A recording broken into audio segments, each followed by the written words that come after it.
show by yelling at you, Robin. Okay. But I won't yell. I'm not Alec Baldwin. Yesterday, first of all, I called into Bubba's show because it was his birthday. And Robin called in about 25 minutes into my interview to tell me that I was boring and horrible. What? And that I should get off. I never said you should get off. Well, a mere 25 minutes in? Well, I was in the car.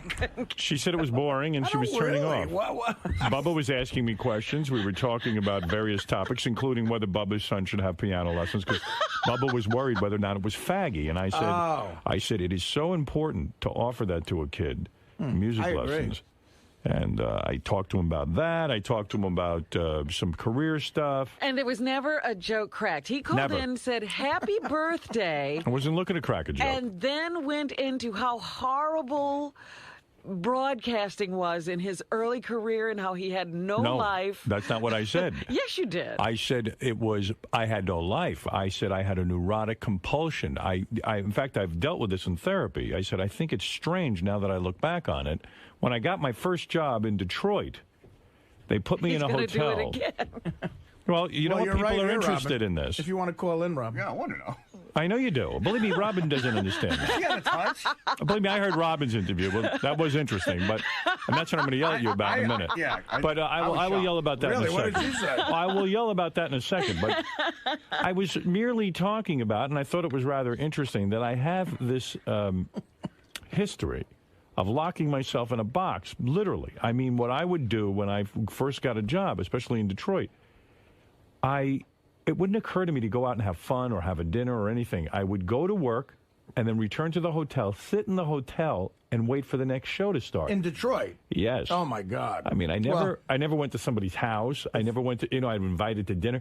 I would sit and wait for the next show. It shows you my whole life was consumed with this work. And the boys were asking me about my life, so I was talking about it in a serious manner. I got to tell you, I feel sorry. They ever even got to ask a question. He went into this diatribe about how he would never go back to his early years of broadcasting because his sucked. I said I would never want to return to those days. There was nothing, I got to tell you, I feel sorry for you. I really do. But when you talk to guys... I think you're tortured.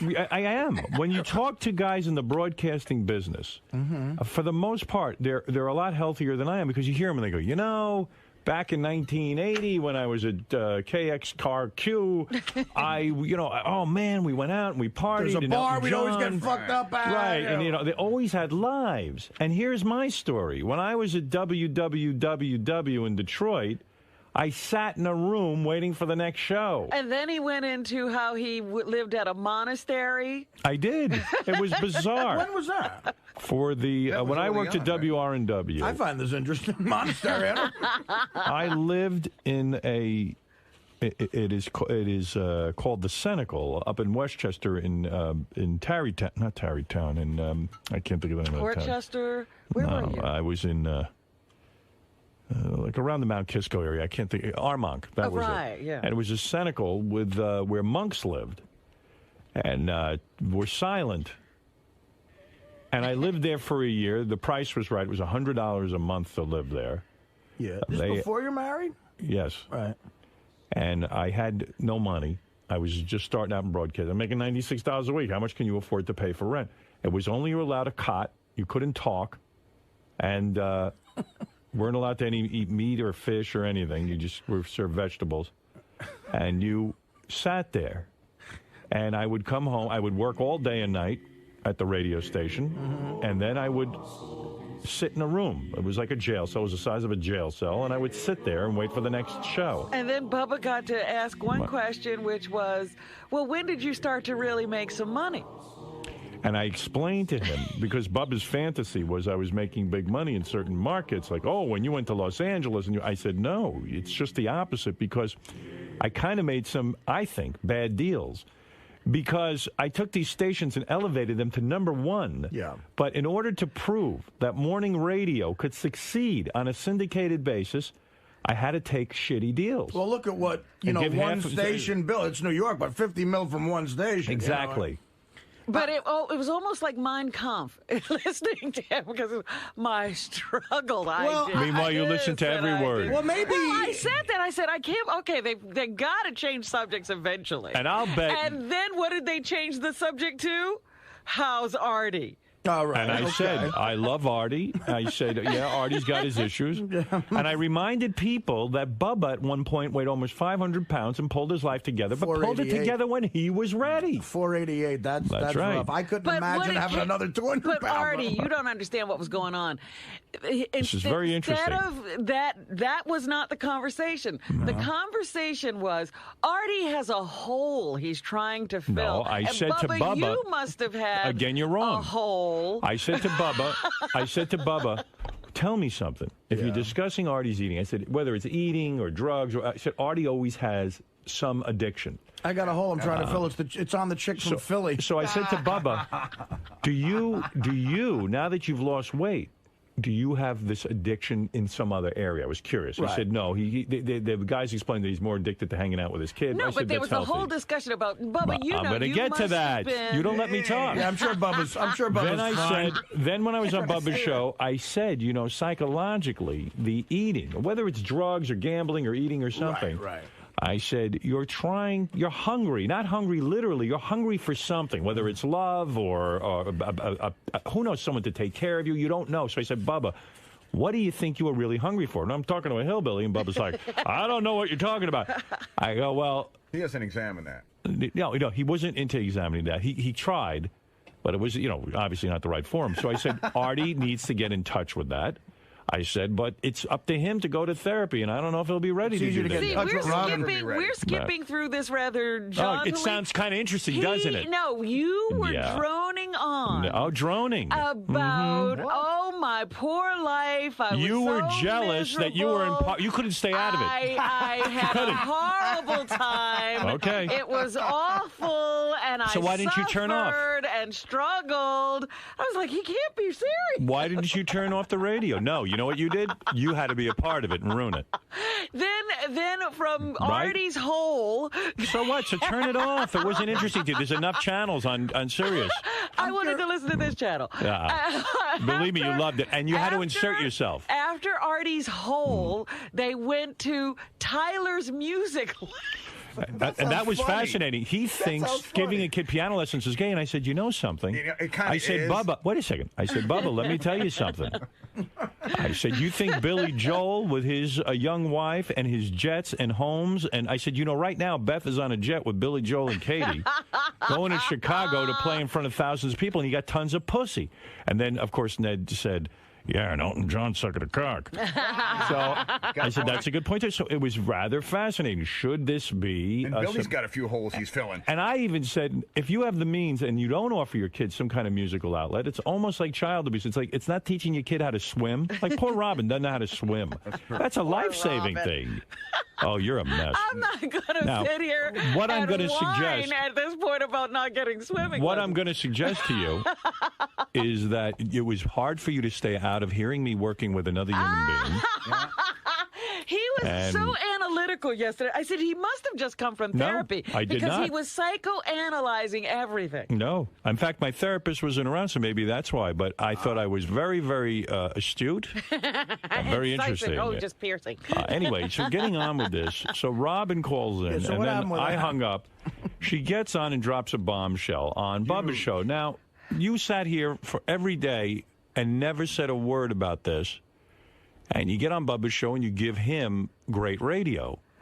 Now, why would you do that? I love Bubba, but why wouldn't you mention it here first? I was calling you. You know what? I was coming home, listening to the wrap-up show. Not the wrap-up show, Bubba's show. Bubba Love Sponge You show. came on. Right. I was immediately going to get... But before you came on, I was getting out of my car to call you. And then you came on Bubba's show. Right. And you were doing your thing. And I said, I got to call in. It wasn't to call in to give a bombshell. Yeah, but Robin... And I was only calling in to talk to you. Right. And then I was going to get off. But you bailed and left me on the Bubba show. Oh, believe me, I went to get off that show. Even I was boring myself. I just wanted to say happy birthday to Bubba. How long were you on? About 20 minutes. But I mean, like, as Robin says, it felt like 2 hours. and you know, and I vowed I was only going to call in and say hi, happy birthday, and get off because Bubba's got his own thing going, his own agenda. He does a great show. You didn't need me on there. And but you know, I don't know. We started gabbing, and it felt good to me. And then it sounds like Robin's a huge fan of Bubba, and you ruined her show. I did, evidently. I ruined the show. Well, nothing wrong with being a fan of Bubba. I'm a fan of it too. Interesting, but it went to the point of when when you're going on too long about how miserable, because you have a great life in comparison. Yes, I wasn't saying I was. I said I had a peculiar life. It was an odd life when I look back on it. May I ask what the context was? Because I didn't hear it. It's like, were they asking the questions that kind of led you down that path? They asked me. They didn't ask. Because that's what it sounds like. You immediately launched into, "Hey, Bubba, are you one of those guys who says, I wish I could have the old days?" And then you went on. And I talked about how the old days were horrible. And what was his answer to that? He didn't get to. Who cared? I was the guest. Sorry, I'm talking. I think you're the same. I feel bad for you because I think you're the same person you were back then with money and fame. I mean, but that wasn't the issue. That was not the issue. He was simply. I'm just talking about what happened on the show, and he's a very successful, very happy man. All right, let's move on to you. I don't think he's happy.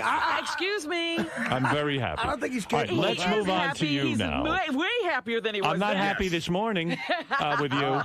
So Robin gets on, and in 2 seconds spills her guts. I didn't spill my guts. Have Artie guess what the bomb. What do you think the bombshell is? She's marrying 𝗦𝗵cie𝗄𝗿𝗍. That's a good one. That's it. Listen, I have no fucking idea. Take a guess.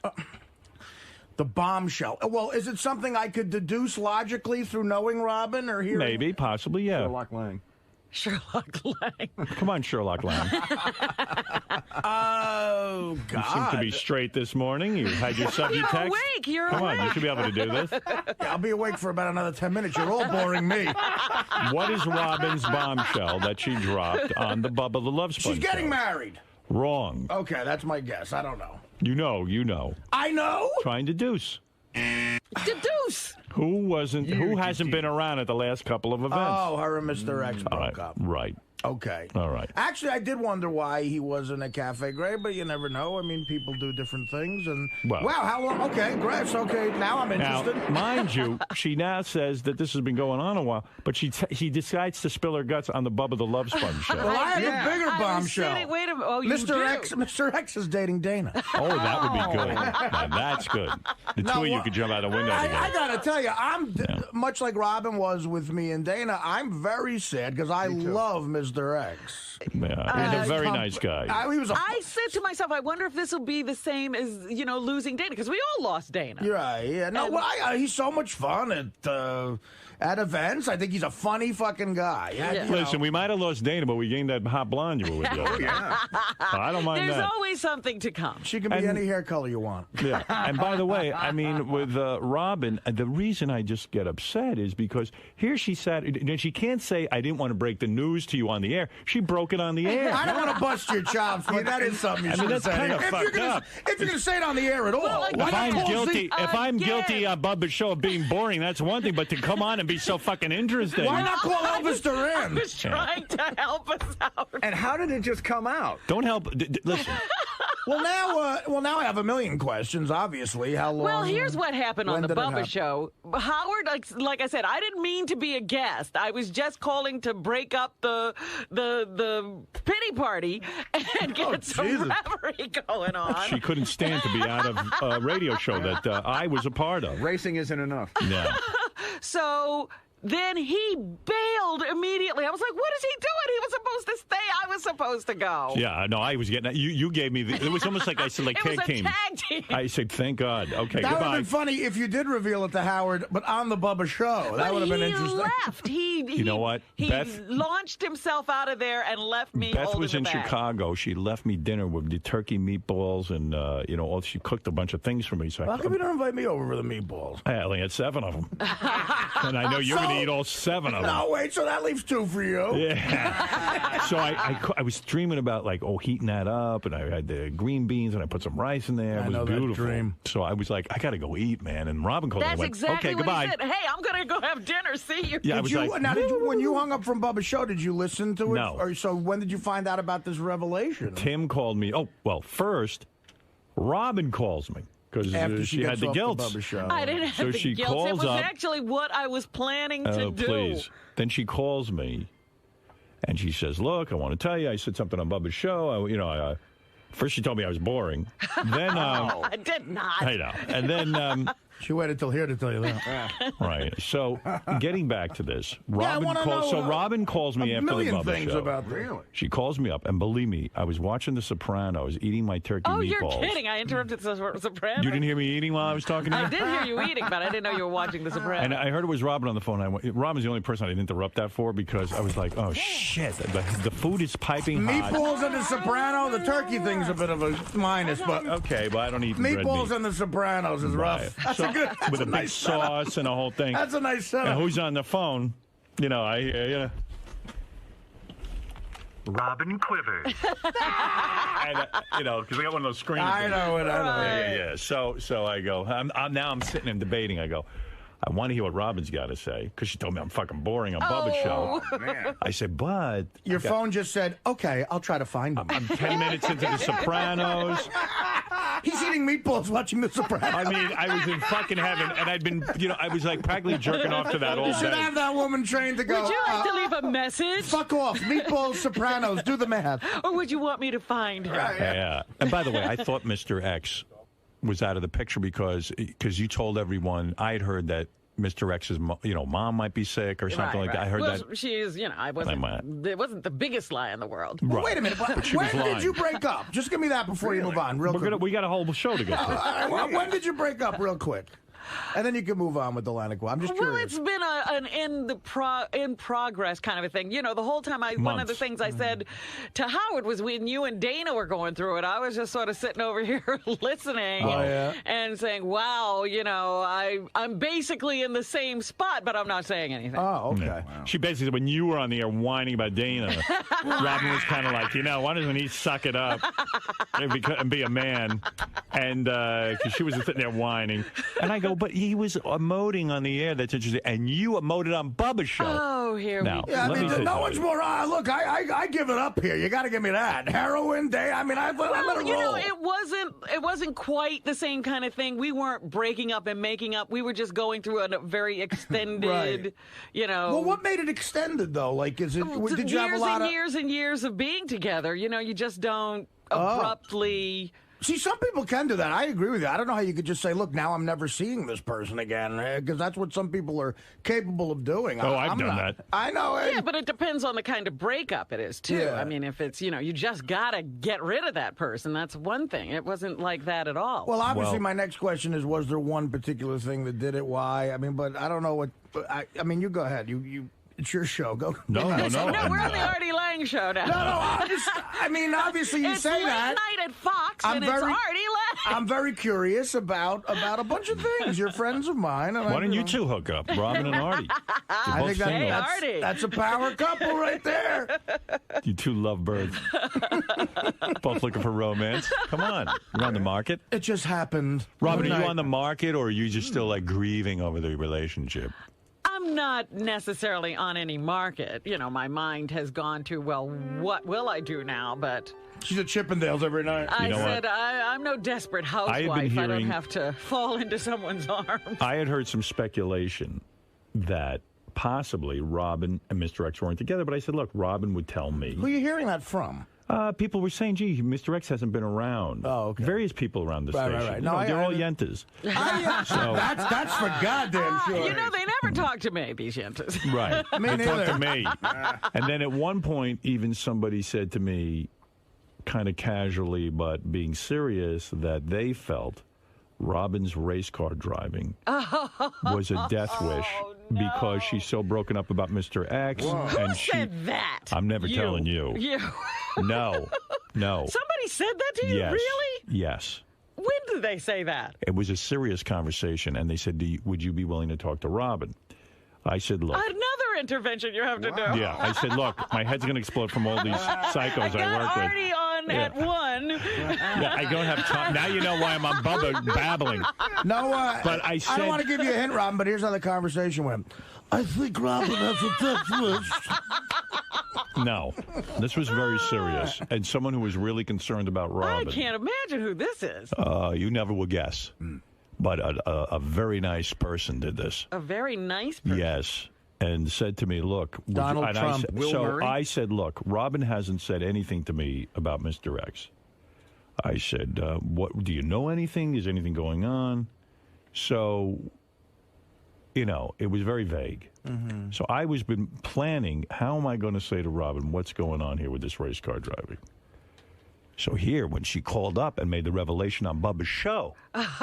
Here we go. It was my opportunity. So I got a hold of her last night, and I said to her, look, what is going on? You know, she makes it seem like she's not that all upset about the whole Mr. X thing. Well, I did think the race car driving conversations was out of left field. I had to tie it in because I had made a vow to this person that I would do it. Oh, that's hysterical. Because if anything happened to you and I didn't say anything, well, then I feel like a shit.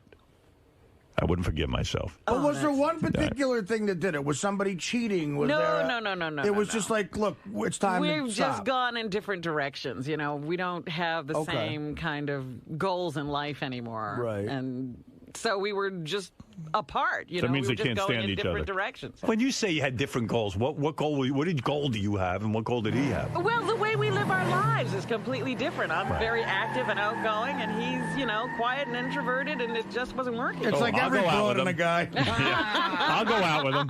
Every girl is outgoing. He doesn't want to go out. He's my guy. You're crazy to give that up. You should hook up then. Where is he right now?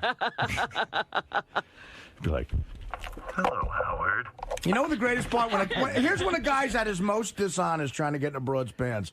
When you're wooing a girl you're insanely attracted to, and she starts bitching about her ex-boyfriend going, he never wanted to do anything. I love going out and dancing. And I love that, too.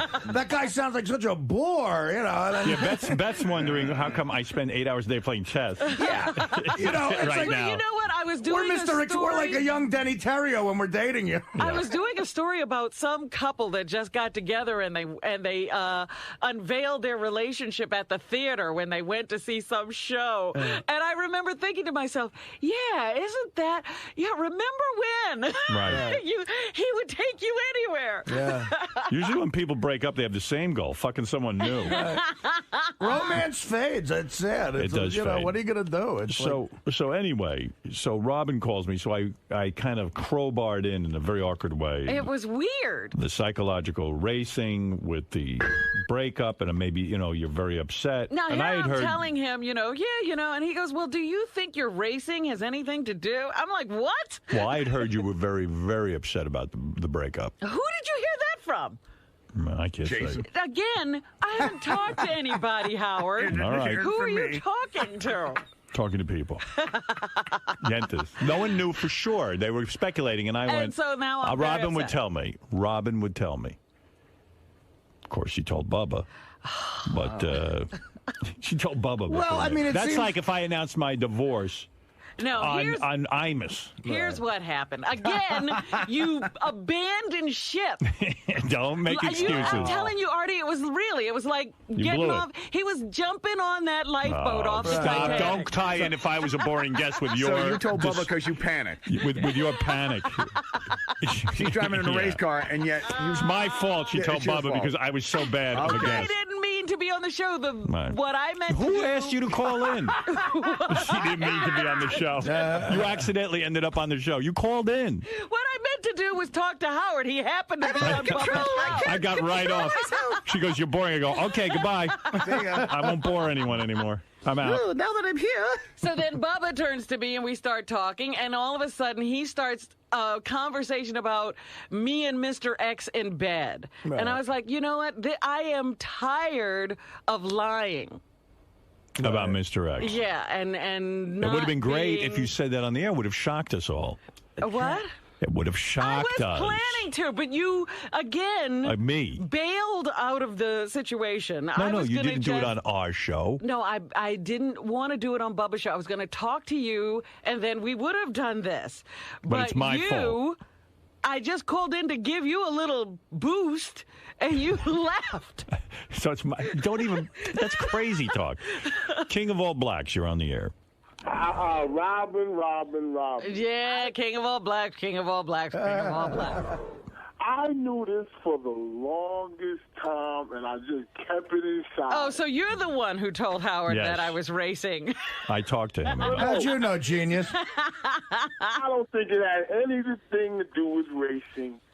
This guy always was jealous of you. Always. And he just was like, it was eating him up alive how you had this, like, it seemed like an exciting life, and he was just, like, so bored, like, with his own life, and he wanted you to be bored with him. You see what I'm saying? No. You're fucking crazy. It took you forever to get out that analysis, and we hung with you. How do you know his life was boring? You don't know anything about Mr. X. I don't know anything about him, but I know he's one of them bougie type of guys. Yeah, He's very far from bougie. He's not bougie? You're bougie compared to him. Yeah, you're way more bougie than he is. It would take him about 3 seconds to beat the shit out of you. You're practically Ireland Baldwin compared to him. Well, he could fight. He's one of the fighters. What a nice reference that was. Yeah. Hey, listen, I'm Howard. I got to tell you this. I know you are. I read the revenues that you made for K-Rock when you was on K-Rock in the Daily News yesterday. Right. Amazing. $50 million, and now they're down to like 16. That's the right. funniest thing in the world. All right. Thank you, King. I love you. Love you, too. He's King checking in. Going nowhere. But you know what I mean? It seems to me like when breakups happen, there's some...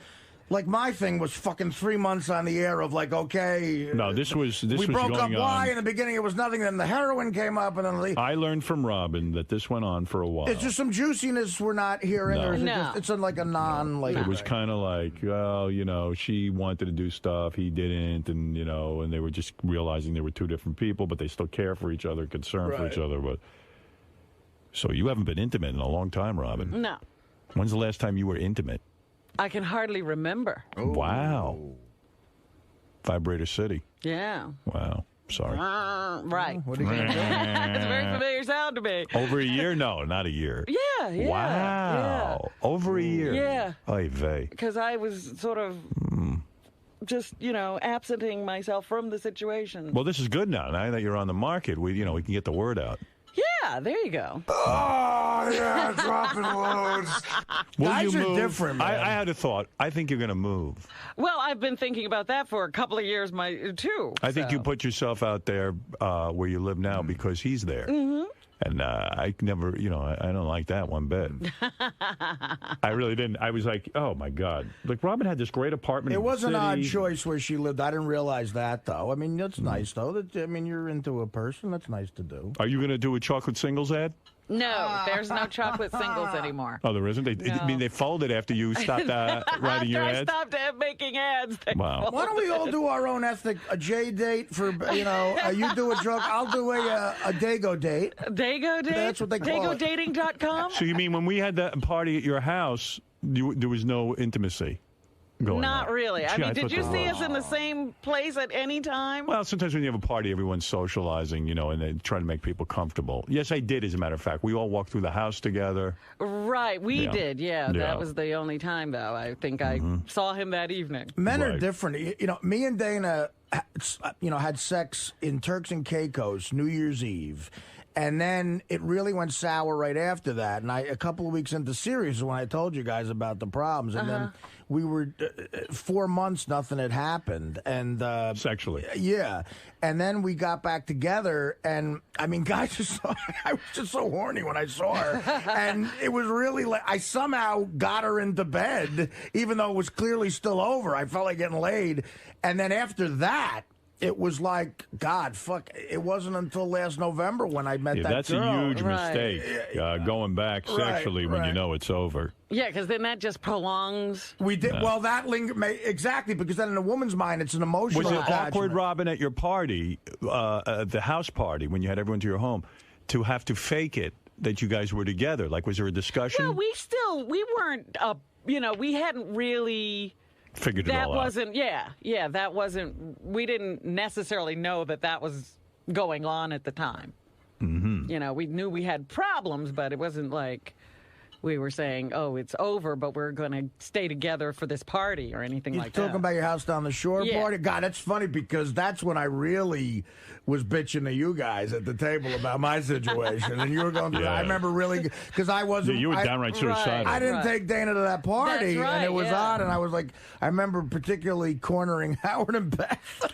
Bob Levy is on the air. Yes, Bob. Wow, this is great news, man. I like to be the first one to throw my hat in the ring to try to bang Robin now. What about dating Bob Levy, Robin? Is that ever going to happen? You know what? Again, give me some time. It will take a little while before Bob Levy and I'm Robin ready Quivers. For Bob. Do you mind? I tell you, those lines of coke would look great on your black ass. Wow. I love the contrast. Great. Yes, and I'll go racing with you. We'll be doing coke. We'll be up all the weekend. Come on, Robin. Give it a try. He'll take you right down that path. The only thing whiter than the coke Bob gets is his hair. Did you find you're not attracted to Bob at all, Robin? I love his comedy. Right. Did you and Mr. X try counseling at all? No, he's not. That's when I sort of knew that there was no, he's not into that at all. That was made clear very, very early. I don't want to sound in our relationship. Either a relationship works or it doesn't. I don't want to sound prejudiced because this is true of a lot of Italian guys too. You don't see a lot of brothers in counseling. Doesn't happen. That ain't a man's world right there. Yeah. All right, Bob. Well, you've thrown your hat. You're the first one to throw your hat in the ring. All of Bubba's staff was willing to. I was on almost a gangbang before I was out of there. Anybody you should do Spice Boy. Yeah, you've said you're attracted to Spice.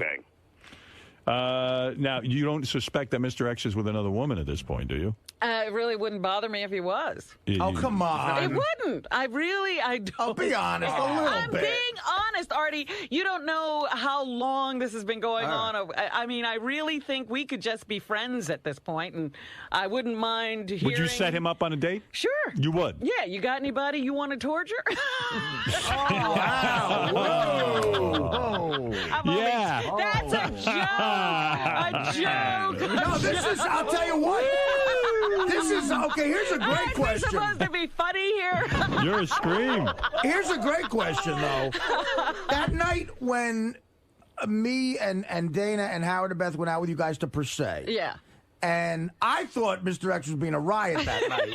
You enjoyed the heck out of it. I did, but Howard in particular thought he was being rude. You said, "No, I don't care." You shushed it off like you don't care. Did stuff like that bug you? Was that one of the things that really bugged you? Well, I put up with it for a long while because there were other wonderful things about the relationship. But after those wonderful things start to go away and that's still there, it begins to be obnoxious. I like Mr. X very much. I do. He's a very, very nice guy and funny guy, and I always enjoy being with him. But when Robin took me to this dinner at a place, a very expensive place, and you were there. I was there. Unbelievable. Okay. And we're sitting and eating this unbelievably beautiful meal. And he was complaining the whole time in Robin's ear as she's eating. Well, not in her ear. I don't want to be here. To the whole he would have a megaphone. Why did you make me come to this? Oh, my God. The portions are too small. I'm having a bad time. And I went... Wow. And afterwards I said, gee, I know it was done in a joking way, but poor Robin spent a fortune on this thing, and she was just trying to enjoy the evening. So, it's like... it's not like you have to eat this way every night. Like, to me, the worst thing you could do to me is take me to, like, a Broadway show or to the ballet or something like that. But if I went, I'd sit there and I just, take it, if I was doing it for somebody. You put on a brave face. Right. So I said, gee, I don't know how Robin is she's tuning it out, but I could tell it must be something irking her. But that was, that's like sort of tantamount to how different we are. I love doing that. No, here's the difference. The difference is, even if you didn't love doing it, you would put your heart into it for the other person if you cared about them. In other words, but and I wouldn't torture somebody to, in what they love. That's true. That's right. But also, there was something we did not too long ago And we all had a wonderful time. No. We all didn't do anal. Good for you. I'm talking about when we went to Tampa. Yes, that was for great. Bubba's wedding. We had the greatest time. Yes, we did. And it was really the last, I guess, social event that Mr. X and I attended together. We took Tom and Penelope out to dinner. Yes. And I'm telling them all about that weekend and what a great time we had and how wonderful it was and how much fun it was to hang out with everybody and do whatever we did down there. And I said, yeah. He said, you really enjoyed it? I said, yeah, I had a great time. It was great. And he said, would I have enjoyed it? I said, not a second. Right. And I was like, yeah, that's it. We don't want to do the same things at all. What does he do? What fun does he have? Anymore. He's a guy. What does he do all day? It's like, He likes the Mets. He goes to baseball games. He watches baseball. He loves to talk baseball. He likes basketball. He's a guy. He plays chess occasionally. You know, he loves jazz. So, you know, he's always sitting with a pair of headphones on and smoking his pipe. That's his thing. Yeah. Boy, he sounds like a real dick, Robin. Sounds like my kind of guy. What's his number? That's what I said. The guy's a great guy. I mean, take away the Mets, everything's perfect. He's a guy's guy. Yeah. But, I could do all of those things. You forget about the other hilarious thing Mr. X did. This is years ago now at a dinner. Remember, we were at some dinner, again, a Robin event. I believe it was one of your birthday parties at Union Pacific. Right. That Rocco DeSpirito place where Mr. X poured the water on Stuttering John. That was great. John's farting at the table. I still Mr. X got up and poured water all over John, and I said, what happened? Good for him. He goes, he's farting on the table. I'm sitting right next to the guy. He did have funny lines because he said, I thought he was on fire. Yeah, well, and then somebody, everybody was with their new cameras. They had just come out where you could instantly see that digital thing, that clear thing. So Howard, it was when you had that camera. Remember you fucking went on that thing, you were taking everybody's picture. Right. Howard takes one of Mr. X and remember, you didn't realize what happened through the screen. Mr. X put a knife right up to her. Right. That's right. right. Up to Robin's throat, and he did it so clandestine. Yes, you wouldn't know unless you looked at the picture. You want to know Robin's something? got a I big got to tell smile you. on her face, and he's like this with the knife. It was funny. And we were laughing like crazy. It was funny when I looked at the pictures because I didn't notice. Oh, you were laughing your ass off But at it. I did say to Beth, I said, you know what? I don't know about this relationship. He put a knife to Robin's throat in the picture. It can't be going well. Maybe I knew back then. Who knows? I mean, I guess we were. Who knows? Beginning of the end. Jared, you're on the air in Manchester, New Hampshire. That was funny, though. Howard, I think we're getting away from the issue here. She was dropping that news on the Bubba show. What is going on with that? Look, I love Bubba. Obviously, Bubba works on my channels, and it's all one big happy family. But it would have been the right thing to do. I agree. To do it here. Well, what's next? Well, I knew there would be there wouldn't be this kind of discussion on the Bubba show. You know what sucks? This guy had a joke that he worked on for 30 minutes, and you stepped all over it. I just stepped on it. What was it, What was the line? I said, what's next? She's going to say she's a lesbian on the Pharrell show? That's Very even good. funny the second time around. Good for you. Out of respect for the joke, I had to let you do it again. Who's going to hit 300 first, you or Tom Glavine? That's a great joke. I got to say, good sports reference, but fuck off and die. I got a feeling Gary would like that one. I got a feeling I might hit 755 before Bonds. Jim, what is it? Howard, hey now. First of all, Robin, you and George Lucas have anything going? No. Are you dating George She Lucas? was defending him vividly. Yeah. Vividly? Vividly. He's like Bubba now. Vehemently. I'm sorry, vehemently. Vividly. Uh-oh, the calls are coming in. What? Everyone wants to date Robin. Hi, sir. Hello, Howard. All right. I found out about you, Bob. I heard you're single. Yes, Gary, I am. Can I come and date you, baby? Hey, you remember when you and Robin had phone sex? Yeah. You guys were a pretty hot couple. Yep. See, I needed you then, Eric. I mean, Gary. Whatever. You needed me then, huh? You want to go out with her, huh? Yeah, we go out with her. Get me back there. Yeah, we got to get him in here for your date. Yes. Have you ever dated a retarded man? No, I have not. You had not? No. Are retarded guys good in bed, Gary? Huh? Are you retarded guys good in bed? Yep, they're good in bed. Do they come into their underpants or do they? No. When you pleasure yourself, how do you do it? I don't do like I don't do like Jeff the whatever his name is. What do you do? I rub my knee into the pillow. I do not. Do you mind going out to restaurants? Will you go to the theater with Will you go to the theater with Robin? No. Will you give up a Met game here? What is it? You won't go to the. I like the Mets. You won't go to the theater with Robin? Yeah, I go to the theater. Oh, you will. All right. So you're not going to sit in the house. No. No, you're going to go out and do things with her. Do things with her. Will you take me dancing? Yeah. Because Mr. X, she says, while he was a great guy, he wasn't taking her to enough things. Yeah, I heard about it. Someone called me, but I can't say who it was. How would you? I got to play. You know what I'm going to do? I'm going into these commercials. I'm going to play you and Gary having phone sex. Great moment. Wow, Gary, you're all excited. Gary, will you take Robin out and eat your own shit at the table? No. Hey, retard. Hey, old man, I got your movie. Thank you. Oh, thank you. It's big with the retarded community, actually. I got your movie, so thank you for sending it to me. Oh, you're welcome, Gary. Especially that baseball things. That was funny as hell. Where is it? What was the movie about? Tell us. Something about baseball. I sent them Field of Dreams. Where's Robin and Gary having phone sex, Gary?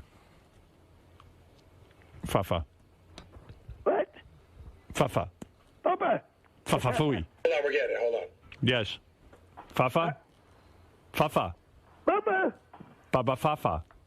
Gary. Bubba. You fucking shut up. Gary, preview page 1. Hey, he's my boyfriend. Don't yell at him. Yeah, right. Don't be hard at my company, you weirdo. What? What is wrong with you? Hello. Gary. Yes. It's Richard. Hey, Richard, what's up? Guess where I'm at? Where you at? I'm at Robin's house. What are you doing over there? She's having a barbecue. A barbecue? Yeah. She actually wanted to talk to you. Do you want to talk to her real quick? Let me talk to her. Okay, here's Robin, Gary. Okay. Hello? Hey, Robin. Hey there. Hey, what's up? This is Robin Quivers. I know it's Robin Quivers. How are you doing? Oh, pretty good, I guess. So what you been up to? I hope you don't mind, but I've been telling everyone you're my sister. What? Your sister? Yes. Do you have a boyfriend? No. No? I just want you to know that I love you. Love you too. Yeah, right there. Gary. What? I'm on the other line. You're not going to believe this. Robin just pulled her pants down, and she's playing with herself. Yeah, I know, I heard it. Do you think we might be going a little too far? Hey, we can go far as we want. How romantic. Are you having fun, baby? Yes. Oh. Baby. Love you kitties. Ooh. Play with your tits. Play with the big boobies. Oh, yeah, right Play with the there. big boobies, baby. Squeeze the milk out. Taste the milk. Oh, yeah, I can do that. Do it. Squeeze the milk out. Play with your vagina. Play with your vagina. Yeah, right Play there. with it. Play with that vagina, baby. Play with it. Hey, Robin, I want you. I want to see you twice a week. Let me warn you, I'm very good at what I do, and I'm very expensive. My fee is $70 a session. Okay, I want you. Oh, yeah, I can do that. Yeah, we can do that. No problem. It's time for me to go. Yeah, I gotta go. Okay, bye. So, take care of yourself, Robin. Bye. Bye. Try to keep in touch with me. Okay, bye. Bye. Love you, sweetheart. I love you. Bye. Bye. Yeah, bye. Bye. Bye. I think he might be better on phone sex than I am. He's great. Great, Eddie. He takes right over. You're quite a lover boy. You hung up on me, Howard. Of course I hung up on you. I'm done with you. I didn't know. All right. I'll talk to you later. Okay, get me back out there again. Gary? Hi. Gary. What? This is Robin. Hi, Robin. I just want to tell you, when you had that phone sex with me, right? I loved it. Did what? I love you. Love you too. What are you naked? I can't wait. I can't wait to come back to see Robin in New York. I want you to lick me. When you come to New York, will you lick me? No, I lick Robin. No, me, Robin. Yeah. Lick me. All right. Hey, Gar. That's getting weird. I hung up on him. Gar? Oh. Sorry. I wanted to keep tormenting him. All right. Yes, Could I ask you briefly about today's events? Today's events? What would those be? Well, your big announcement that you're It wasn't now... an announcement. Oh, well, your acknowledgement to Howard. Just talking to some friends, and you happen to overhear.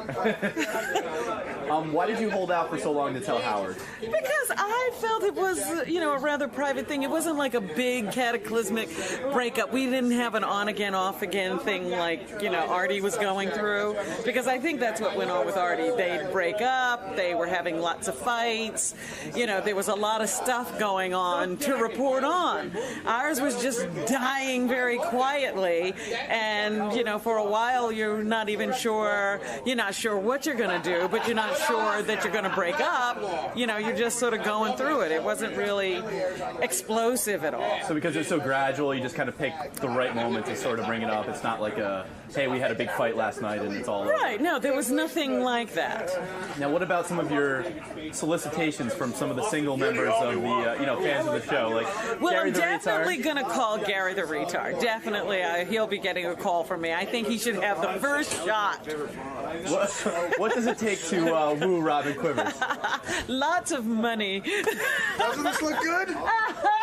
Is this the next couple? I think there's something brewing here. All right, Robin. Well, was it tough though talking about that on the air because that's sort of like the... Well, again, it was like, geez, I haven't even said we've had problems. There was no build-up.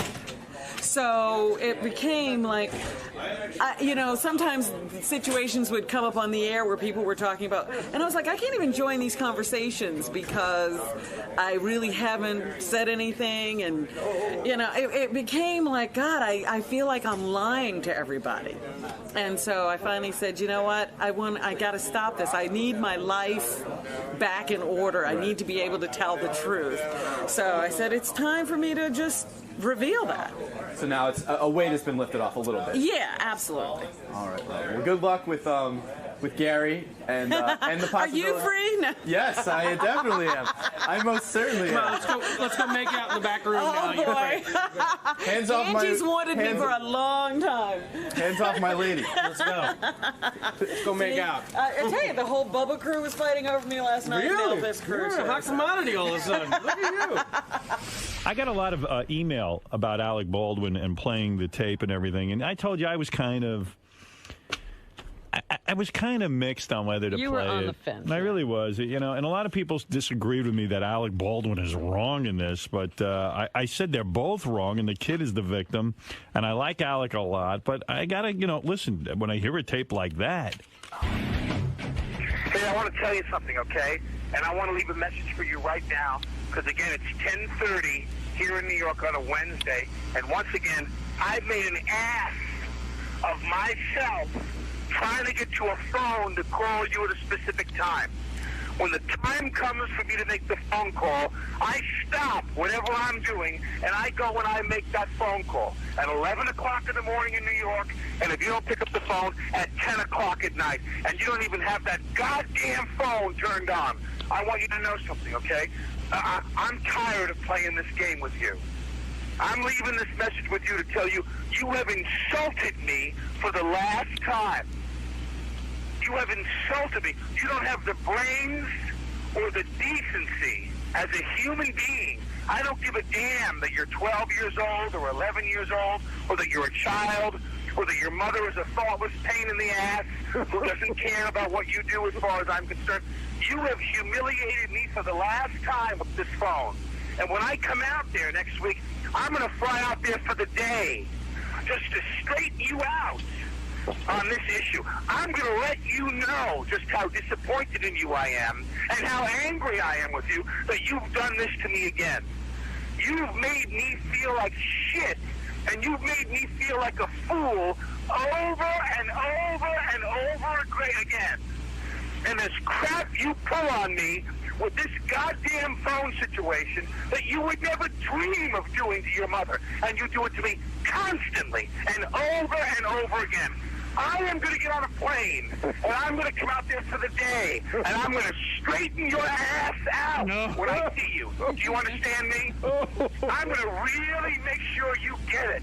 Then I'm going to get on a plane, I'm going to turn around, and I'm going to come home. So you better be ready Friday, the 20th, to meet with me. So I'm going to let you know just how I feel about what a rude little pig you really are. You are a rude, thoughtless little pig, okay? To replay this message. I say, Brian, you're on the air, and I don't hear anything. Yes. Yes. Hello. Hello. Hello. Hey, I'm glad you picked up because I can do this total Alec Baldwin thing. By memory? Yeah, by memory. I memorized the whole thing.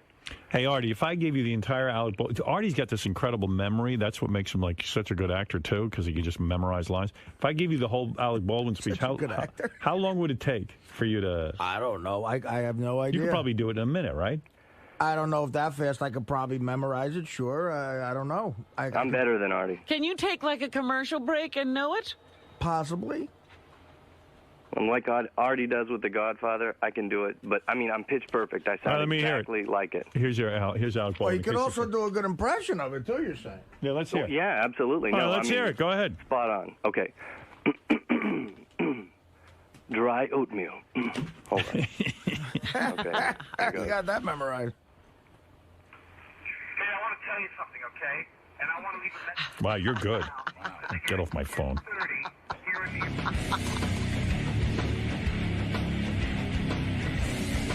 Hey, I think I got some of this down if you want to try me. Go ahead.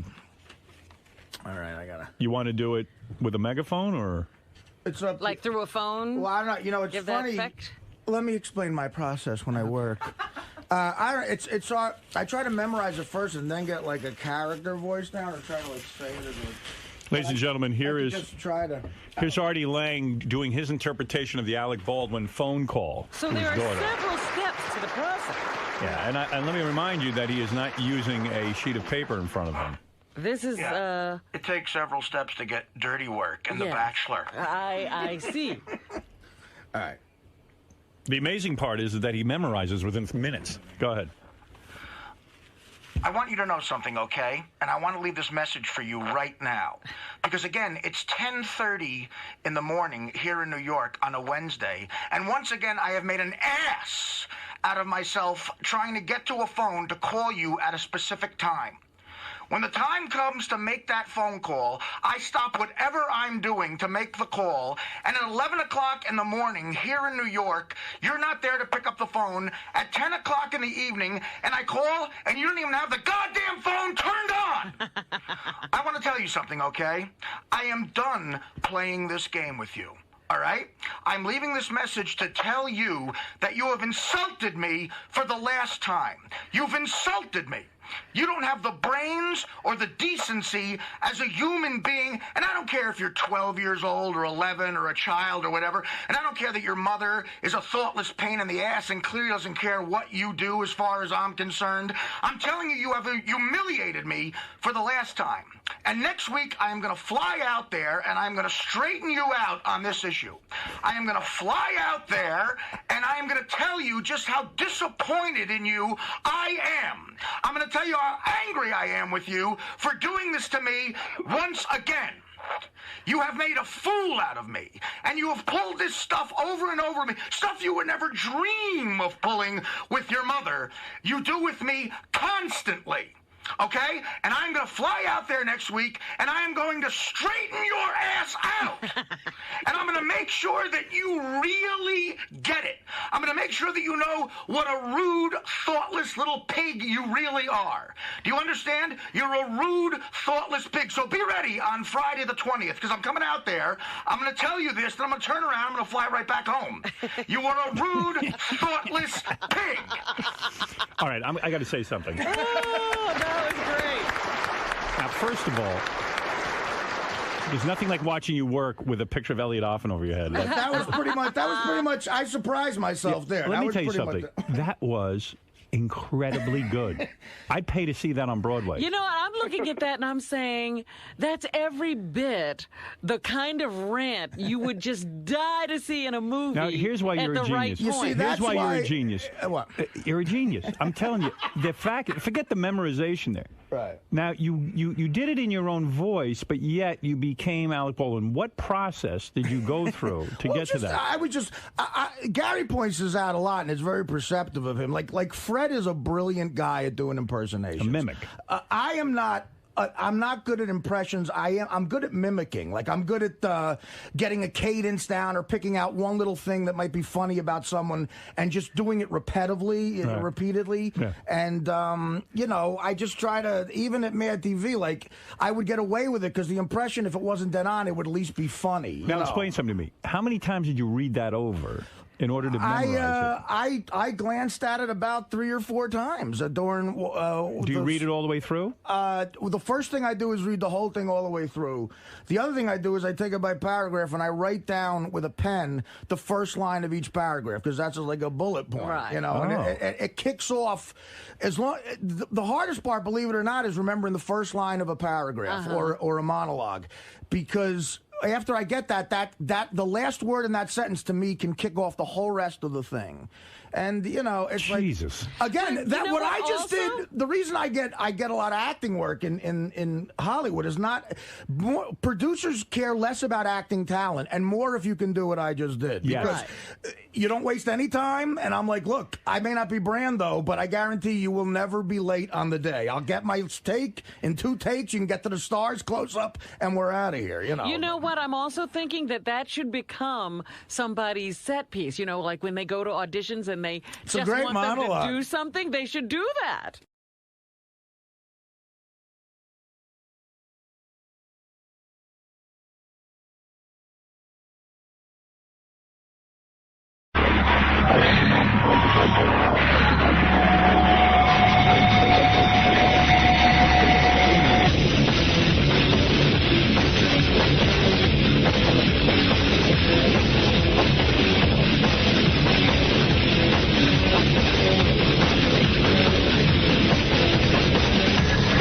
Hey now. Oh boy. All right, let's see if I can get to the equipment. Hey now. Okay, now I can see what's going on. Hey everybody, what's happening? Hey now. Big show for you today. We had our big 2000th show yesterday, 2000th E show. That's our television show. Would somebody compute how many radio shows we've done? Oh, forget about it. Forget about that. Okay, but today we have to get to anal ring toss. We missed out on it yesterday. That was supposed to be a part of the 2000 celebration.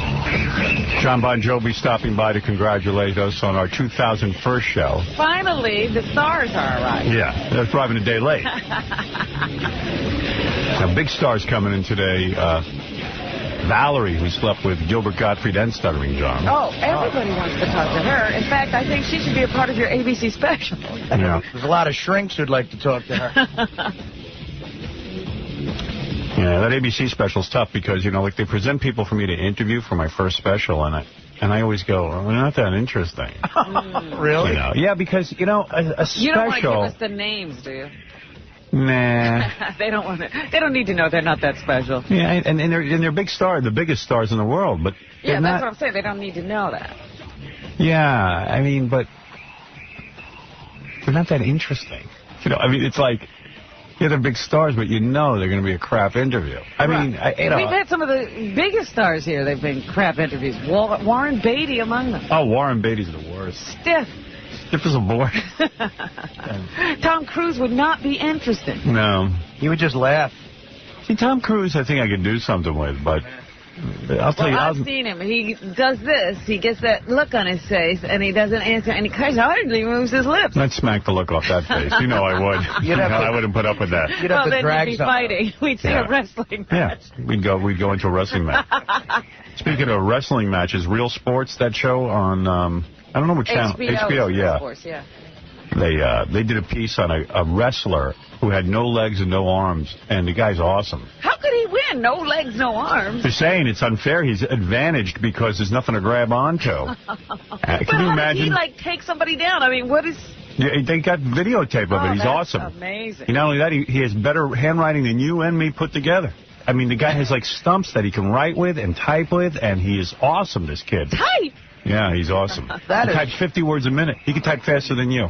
That is awful that you're born that way and someone's telling you're being unfair. Yeah.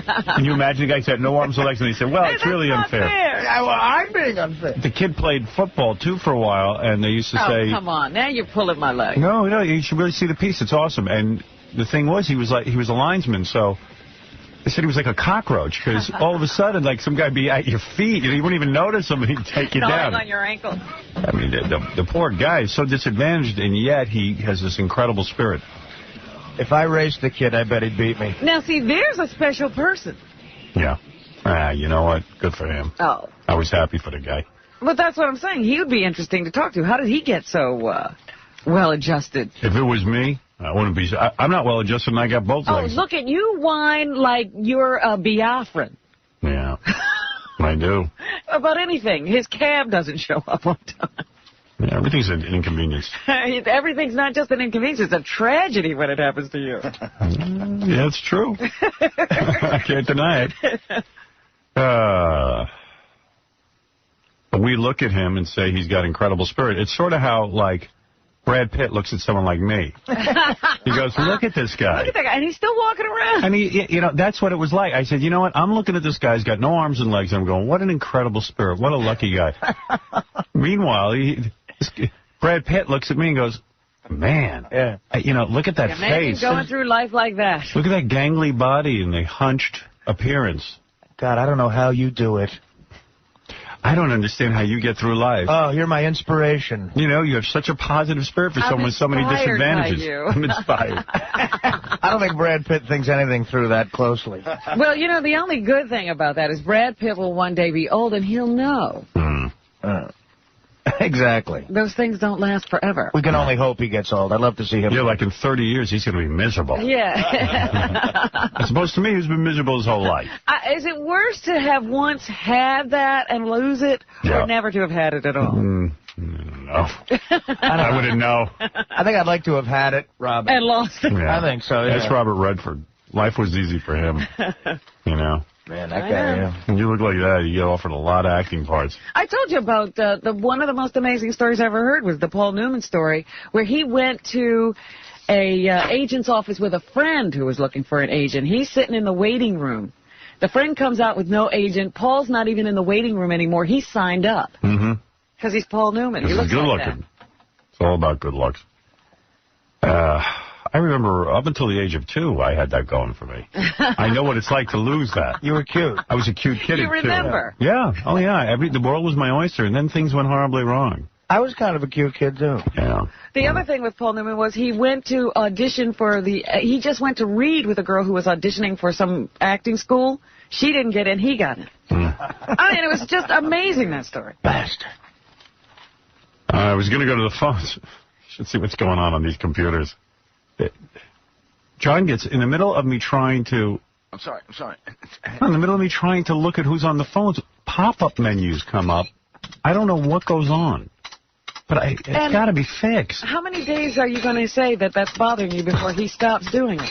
I don't know that it's him doing it. He says that somehow our computers are set up that there's an internet open pipe, and every minute pop-up menus come through. Oh. We need a designated computer that isn't online. We got to take your computer off the internet. Jeff came here yesterday and quote-unquote fixed it.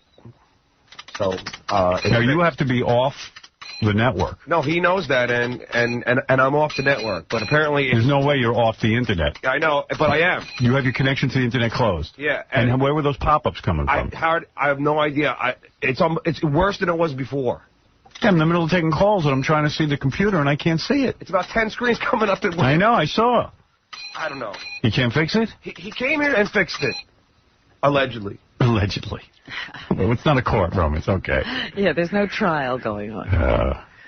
All right, I'll look into it. When I look into it, things... There's an internal network that you're on, right? Not a... Yeah, but there's also a... I'll get it fixed. I know what to do. Sometimes I need to get involved. I'm incredible.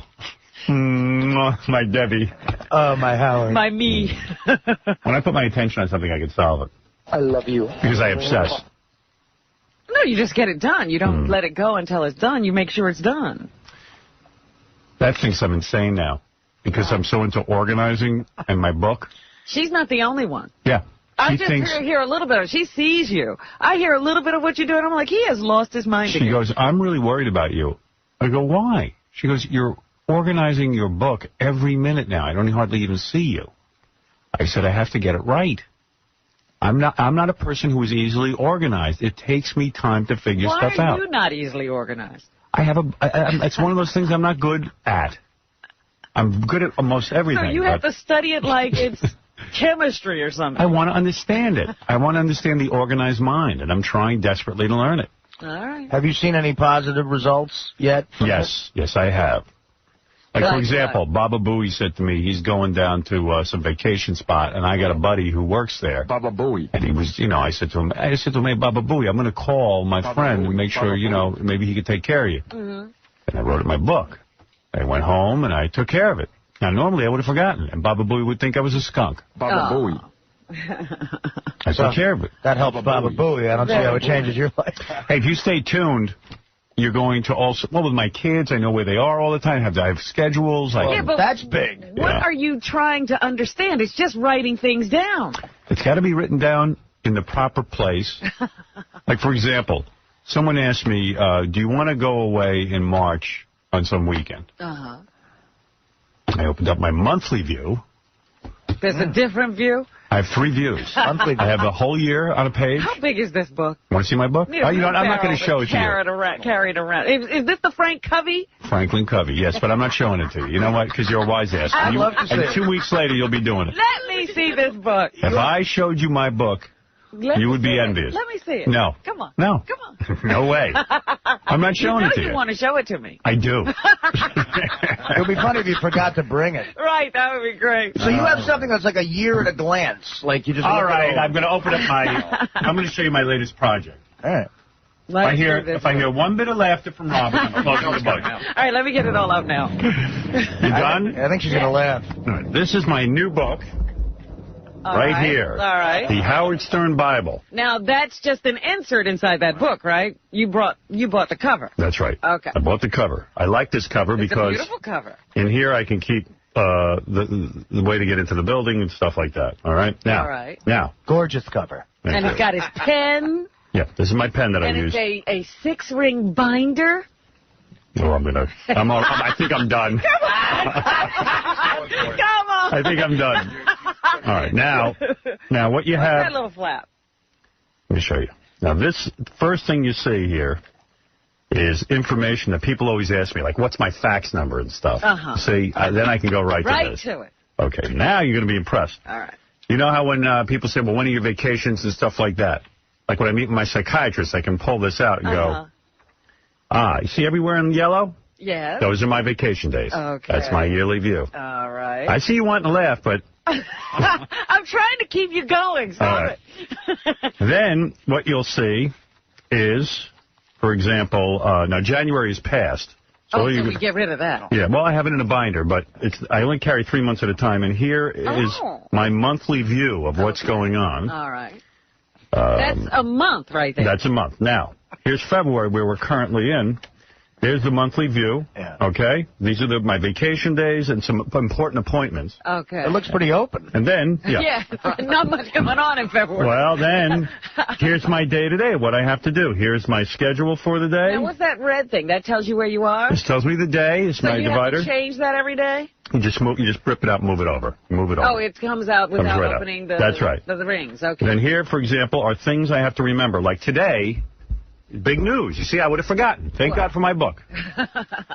Here's a big announcement. All right. You ready? Yes.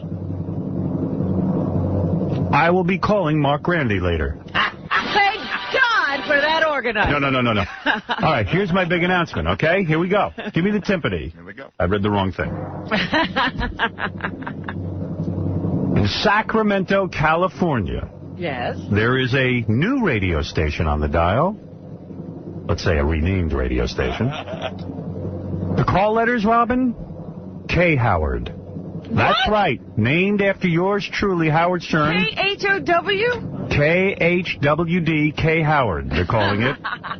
They've renamed, that's right, wow. they have named it K. Howard. It's the first time a radio station has been named after me. And the station to celebrate the first week of KHWD will be 24-hour Howard. That's it. 24 hours a day, Howard. 24 hours of the genius. And that's written in your book. The undisputable, the undeniable genius that is Howard. Thank you, Elliot Hoffman. You know what? Now, that's in your book. Let me tell you why it's in my book. Why is it? It shouldn't even be in my book. That's right. I was going to say, why is that in your book? That's right. This would have gone into my computer where I print up my notes for the day. Yes. The computer and my cable are down. It was not functioning. So my backup is my book. Now, over here you'll see. Now, where are you flipping to? That's a lot of pages. No. Easily I get to my address book, which I just started filling in because I just got this, but it will have important numbers. And if you're lucky, your number will be in here. Wait a minute. Now, you're doing this yourself? Yes. You're inputting everything. Everything. You could have that printed for you, couldn't you? Don't want that. No, this is all about me and me taking charge of my life. Why couldn't you have that printed? I don't want to print it. I want to put my own. And you know what? As a result of me doing my own address book? What? I found that our databases are completely outdated and that everybody's address and phone number in there is wrong. And now I've created a system to update everybody's phone number. And Artie's looking at me like I'm insane. Look at this. I was going to say, is there anything in that book that says pay Artie is $200? Oh, right. Okay, that you're right. missed the book. Somehow Artie. that didn't get in. Now, if I was talking on the phone, yes, I have a special little section here for note paper. And as you can see, some of my long-term goals and some of my, let's say you were saying to me, Howard, we're having we're doing a special show or something. I'm not going to write that in my over You're not going to put it in the date book or something. Right. I would write down everything you had to say. And either whatever information I need, I transfer into my date book. Now, you got to go back to your notes and then transfer? Well, let's say I was talking to you from the car and I'm on the phone and I would scribble down whatever you said and then I would add it into my book. This is my life, my book. Wonderful. You have to admit you're impressed. I am not impressed. Oh. There's got to be a better organizer than that. No, I've researched everything. I like that you're not trusting computers that much and doing it that way. That's right. Because I'm the same way. Because, I use a computer Where's a your lot. organizer, Art? Well, I don't have one yet. Seriously, how do you keep track of everything? I don't have that much to do. Now, you want to know something? You do, but you just forget about it, and then you're stressed out because you got to remember everything you got. You know what I do? I have an assistant in my manager's office calls me like 4 times a day to leave me voicemail. And that sucks. It does suck, because if I have to go to a meeting like after the show... Also, there are things you want to take charge of in your life. Yeah. Let me thank a few people now, as long as we're talking. But what Lisa, does Artie have to take charge of? Because when you don't know what's going on in your life, it's very it's very painful. Because things happen, it's stressful. Like you go, if I had known it was somebody's birthday, I would have sent them a card, and then you realize that you were keeping it in your head and you forgot. That stresses you out? It stresses me out. Oh, if I can't, listen, if I've got 20 things to do today and I got to walk around all day remembering them, it's a big problem for me. Now, I asked about Artie. You know, I'll tell you something. Like my agent, about you. My agent used to call. Oh, forget Artie. My agent would call me up and say, "Listen, so and so wants to have a meeting with us on Tuesday," and I'd go, "I can't do it. I think I'm busy." He said, "What do you mean? What do you have planned?" I go, "I think something is going on. I got to check with Laura." Then Laura would keep a schedule somewhere, and she'd say, "Well, you didn't tell me anything for Tuesday." I go, "No, I know I had something for Tuesday." Well, that's because you're forgetting. Well, of course, because I don't remember. You're forgetting to tell Laura. Well, of course, and not only that, Laura then has to sit and email me. I want to go sit and chase her for my schedule. It's my schedule. And I'm going to, every time my kids tell me something, I'm going to, listen, come on, get off my back. All right. Keep your book. I know that this will last. No, this has gone over a year and a half. Well, this is new book. No. I want to see how well you keep it up. In 6 months, I'm going to see if you're keeping up every How much section. you want to bet? Every section. No, if I bet you, then you'll keep it up because you want my money. Baby, bet me 2 years from now. No, I'm not betting you. I'll bet you $10,000. I am not betting you. Of course you're not, because you know I'm a man of conviction. No, you're going to want to take my money. I'm not giving you the incentive. What do you need, 5 years? I'll write down a legal letter with you right now. I want my goddamn $10,000. I'm going to ask I'll schedule our bet right now. Excuse me. I'm going to just ask you like a pop quiz. I'm being Elliot off. Yeah. Right. Yes! I'll schedule the bet right now, Monroe! You have to put a little switch in your step. All right, let's come on. But I will ask you as a pop quiz. One day, out of the air, I will pull, and I won't have an organizer to do it, but I will just say, show me your organizer today. And here's my prediction. Yes. You will have an organizer within a year. All right, let's see. How much you want to bet? You'll see. How much you want to bet? You will have my organizer. I'll bet you $10,000. My system is so great. You will. You will see. You will. You know what? You're impressed with me, and you won't admit it. Okay. But will you have a $750,000 condo? Gary, put my organizer next to my biking equipment. Wow. All right.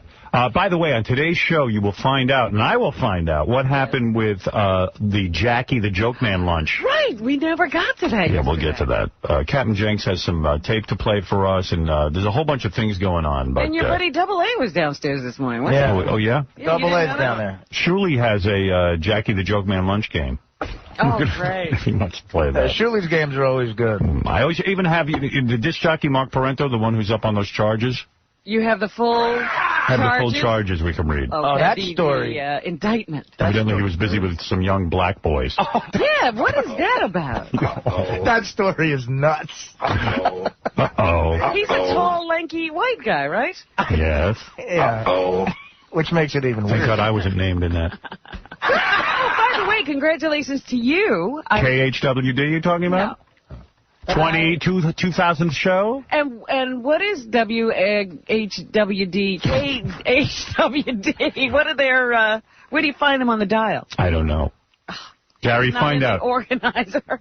No, I didn't get that information. But anyway, no, I was reading Star Magazine. Thank you. I don't even remember which week it was, last week or the week before or this week. They had people turning 50. That's but the headline, wait a minute, the headline was 50 is the new 40. And these are people who look better than their age. Oh, really? Yes. Oh, let me see that. And they had a wonderful picture of you, and the guy, whoever was writing and commenting on people's looks, said Howard, has the rock and roll hair, and it works for him. Yes. It does. It works for me. It keeps me going. That's your 50 is the new 40. My 50 is the new 30, but nobody wants to admit it. I'm doing they didn't want to go that far. My 36 is the new 50. I'm telling you. Congratulations to you. Thank you, Robin. I'm working extra hard on keeping it all together. All right, we got a ton of stuff to do. I got to take a break. We'll be back right after these words. The following is a public service announcement from the Howard Stern Show.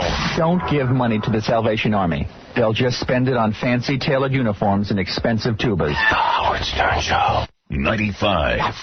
Of the Howard Stern Building in New York City. This all right. is the Howard Stern Show. We've got a lot to get to this morning. I just want to congratulate me on the new radio station in Sacramento, KHWD, K Howard. I'm very excited about that. Ned is the board operator for our show in Sacramento. What are the what's the station frequency? It's 93.7 FM, Howard. So what do the promos say? Just K Howard? No, actually, it's Howard 93.7. Wow. The call letters are KHWD, so that's like K Howard. So the promo things say Howard 93.7? Yeah. Howard 93.7. I love that. And yeah, you know congratulations. What? It's a smart move, and I'll tell you why. Okay. I'm high profile. Radio stations have an incredible battle on their hands. They're fighting, I don't know, in any given market, 20, 30 signals on a, who knows how many, on the dial. And they've got to distinguish themselves. Now, the name Howard goes, radio should really be changed to Howard. For what I've done for the radio industry, radio shouldn't be called radio anymore. It should be called, I'm listening to the Howard. It's like in basketball when someone says Michael. You know who they're talking about. But it goes beyond that. The name of basketball can't be changed to Michael Jordan. Radio should be called Howard. Oh, you're saying the entire industry. Oh, that I missed, yeah. Yeah. You didn't miss that level up. He's saying, like, the facial tissue is Kleenex. Right. It's not a brand name anymore. That's what you call it. Artie, you missed the level of my egomania. He has become radio. Radio is no longer radio. It's Howard. Like a flying disc is called a Frisbee. With a brand name. Yeah, like Frisbee should be Howard. Right. Like you say, oh, throw the Frisbee to me, or throw the baseball to me. Hey, turn on. I was listening to my Howard yesterday. Listen to the Howard. Yeah. And I heard blah, blah, blah. What Howard station are you listening to? Not what radio station. In fact, it's a brilliant move because now suddenly everyone goes, hey, where's the Howard station? Or I'm listening to Howard. Right. Whether it's 9 o'clock at night or early in the morning. Yeah. There you go. I want to congratulate you on your station. Who is the genius who thought that up? His name is Byron Kennedy. He's the new program director here. Let me write down the name. Yeah, we kind of been flailing about for years, and your show is the one that's been getting the ratings. So let me write down the name Byron Kennedy. This is a thinker. Well, I'm going to send the authorities over to him. Talk to him. He's a genius. He's a Sacramento genius. I'm sure he's up to no good. But, yeah, he's a good guy. It's a funny thing. My general manager, Tom's been in radio I don't know how many years, but he doesn't have the capacity to think of a genius idea like that. That's why we've changed call letters. He could have very easily changed this to Howard. Of course. He could have honored me with that. And they still could change it to Howard. There could be WHWD or something. Or something equally as... It could be WHWD. Thank you. Dude, it's true, because when he told me about it, I just thought it was kind of weird, but when I was thinking about it, I just thought, everybody in Sacramento is going to be talking about it. Listen, the idea in radio is to get somebody to take your radio station and put it on the top of their mind. Calling it Howard 93.7. Yeah. Very brilliant. What, they couldn't call this station Stern?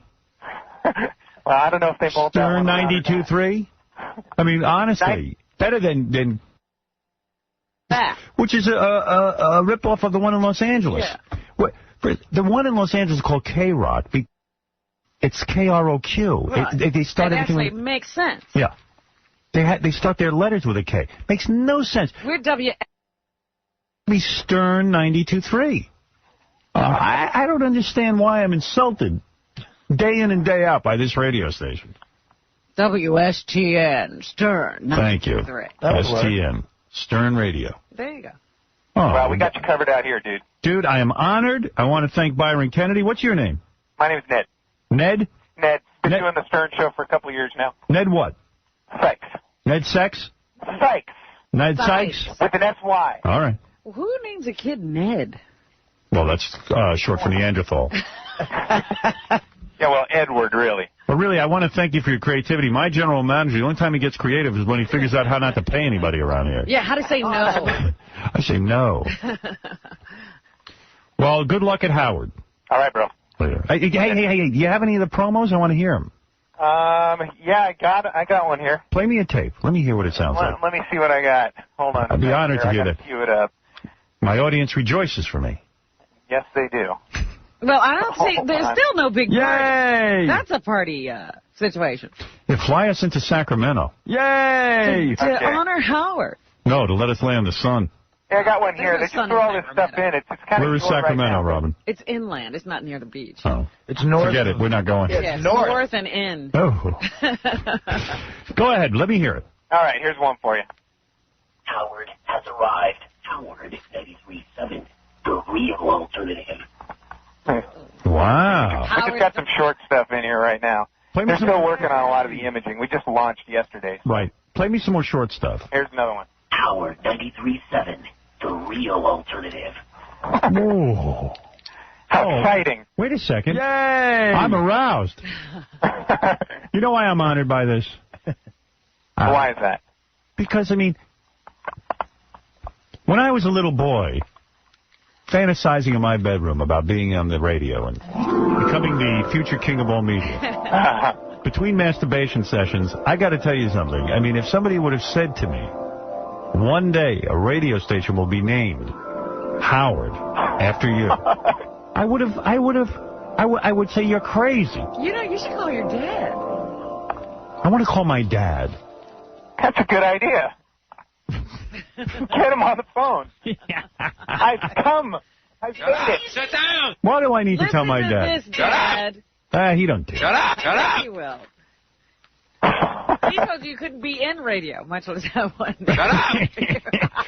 One day a radio station will be named after me. Shut up. Shut up. Shut up. Shut up.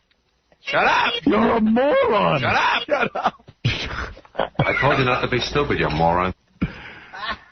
Hi, Dad. This is Moron calling. Shut up. Guess what? There's a radio station named after you. What is it? Moron Radio? No, Howard Radio. Shut up.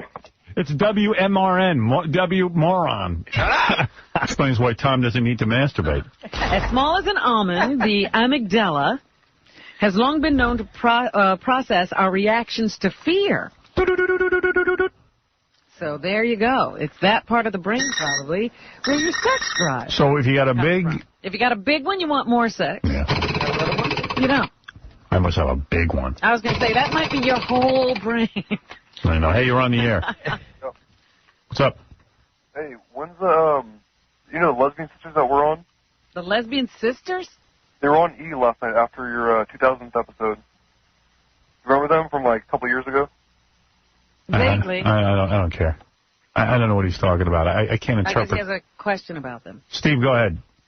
Yeah, my wife takes a supposed trip with her girlfriends, and gets a boob job for our 25th wedding anniversary. She comes back looking like Marty Feldman a week later.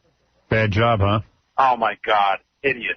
Yeah, you know, there's so many women who get these boob jobs and they look awful. Where did she go to get them? Florida. Yeah, I say go. No clue. Had no clue. Wow. And you hate them. She thought she was doing me a favor. Now you're both miserable. Well, I can't say. She doesn't know. I tell her they're beautiful, but they're idiots. Did you you told her, hey, I think they're great? Yeah. Yeah, and you weren't complaining before, right? Not at all. You know, What women... does a guy like him do? What does he do? Yeah. He's got to sit there and just say, hey, they look great. You could never tell a woman the truth. What's wrong with them? See, he said Marty Feldman guys. They're looking two opposite pointed upward right, and the other one's down to the left. Oh, boy. He looks like Marty Feldman. Jesus. Yeah. That can happen. Do they at least look okay in clothes? Hardly. Yeah. And she thinks they look good. Yeah. Is it the Very kind of, depressing. Is it the kind of fake boobs that it looks like they're under the armpits? Yes. Yeah. Oh. And we've seen them where they're pointing and they look like they're pointing in two different directions. Oh, yeah, we've seen those. Yeah, sorry, dude. I don't know. There's not much you can do about that.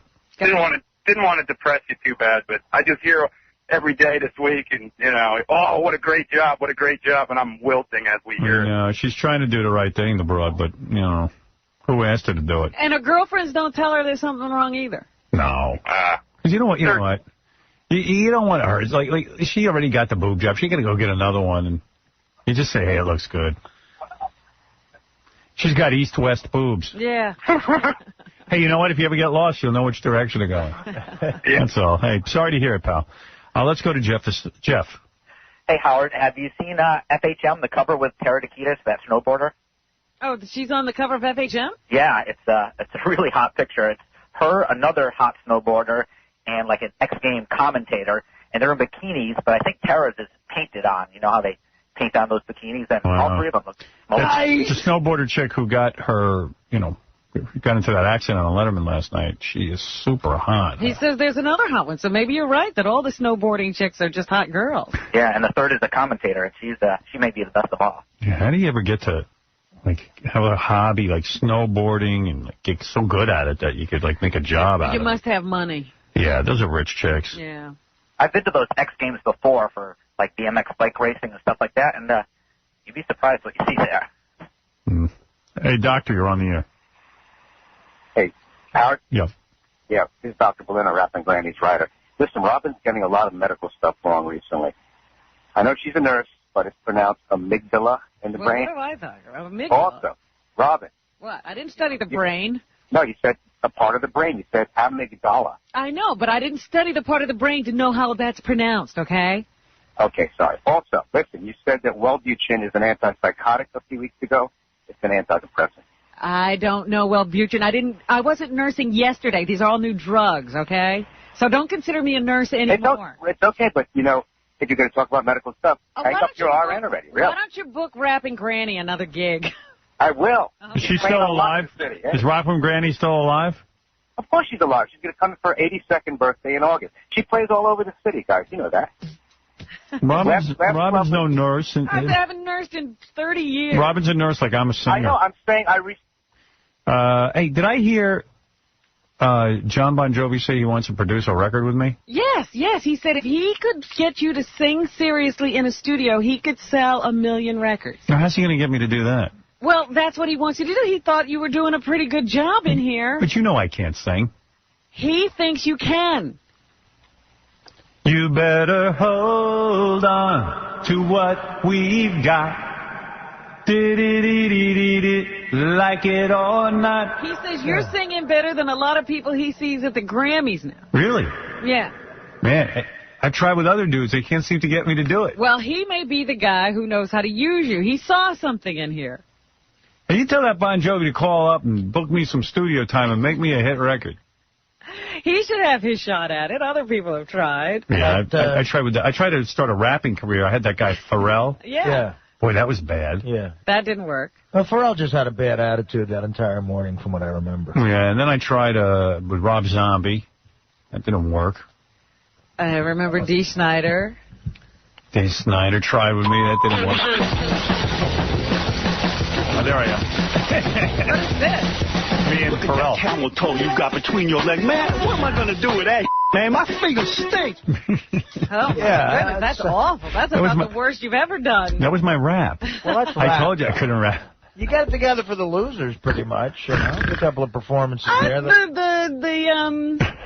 Rob Zombie stuff isn't bad, but he did most of it. Whenever you get depressed about your singing, Howard, just think of this. I go to the place, I go to the place, I go to the play, yay. Don't worry, I've stopped thinking about that. Nah, I might go into the studio with Bon Jovi. Yeah, he says if you would sing seriously, he's going to give you the material, I guess. And he better produce it. All right, I don't want to hear that. Well, maybe I'll hook up with him. What else is in the news, Robin? A 36-year-old woman is said to be recovering well following a groundbreaking transplant operation in which she received 8 new organs. It's almost like they replaced her entire insides. I have one. I need 8 new organs. She got a liver, a pancreas, a stomach, a duodenum, small intestines, parts of her colon, right kidney, and an adrenal gland. Did you say all that right? I think so. That was the part of the body I did work on. The marathon 12-hour operation under Dr. Peter Newhouse took place 2 months ago, but doctors have only just gone public. Did you work on the anus? I don't know much about medicine, but I know my duodenum's got to be in bad shape. Your duodenum. And Debbie Schlussel wants to say something. Hey, Howard. You were knocking the movie that starts tonight, Miracle, about the 1980 hockey victory over the Soviets. I said I don't need to watch a movie about hockey. I could watch a hockey game. Howard, it is a great movie. It's not just about hockey. It's about how we beat the communists. It shows what was going on in the country then with Jimmy Carter and the lines at the gas pumps and the hostages. It's really an uplifting movie. It's fantastic. I think All right, I'll watch it. That's all. Okay, well, check out my column about it on my website, 𝗦𝗵cie𝗄𝗿𝗱.com. It's an awesome movie. All right, You'll change your mind if you see it. Thanks, I feel Debbie. like you were there. Good things about it. Thank you, Debbie. Thanks, Howard. Miracle opens today. I love that her name is ΔebbieSchlussel.com. Like someone could spell that. Yeah, everybody will be able to find it, right? Seriously, could you spell Debbie Schlussel, Artie? No. Just try it. S. Yeah. C. Right. H. U. S-S-E-L? So you were close and you didn't even get it right. It's S-C-H-L, I think. It's got to be the L there. Yeah, because it gets mixed up, and you know, is there an extra L? Is there not an L? Schlussel? Debbie Schlussel. Maybe if you spell that anyway. What about the fact You that one of the get Debbie players? Schlussel. What about the fact that one of the players is in Al-Qaeda now, Howard? What about the fact that the coach of that team is now part of the jihad? Look it up on my website. You know, the guy that the movie's about died before the movie came out, was finished. He Boy, got in that a car sucks. accident. That sucks. Yeah, the head coach. Yeah. He coached the Rangers for a little while, that guy.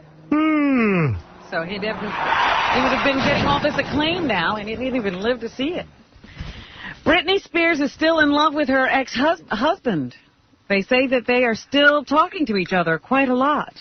In an interview with U.S. television's Entertainment Tonight, she said, honestly, I really wanted to see what it was like to be married. So it wasn't like some goof. She really wanted to be married. So it's coming. We're going to do the marriage question now. Okay. Let's breathe. Let's breathe through this. Okay, and it's not going to be that bad, but here we go. That's that. Kojo. How do you get to be an interviewer? You said it was a joke, and that it was Vegas, and carried away. I get carried away in Vegas. But what were you thinking? What was your headspace?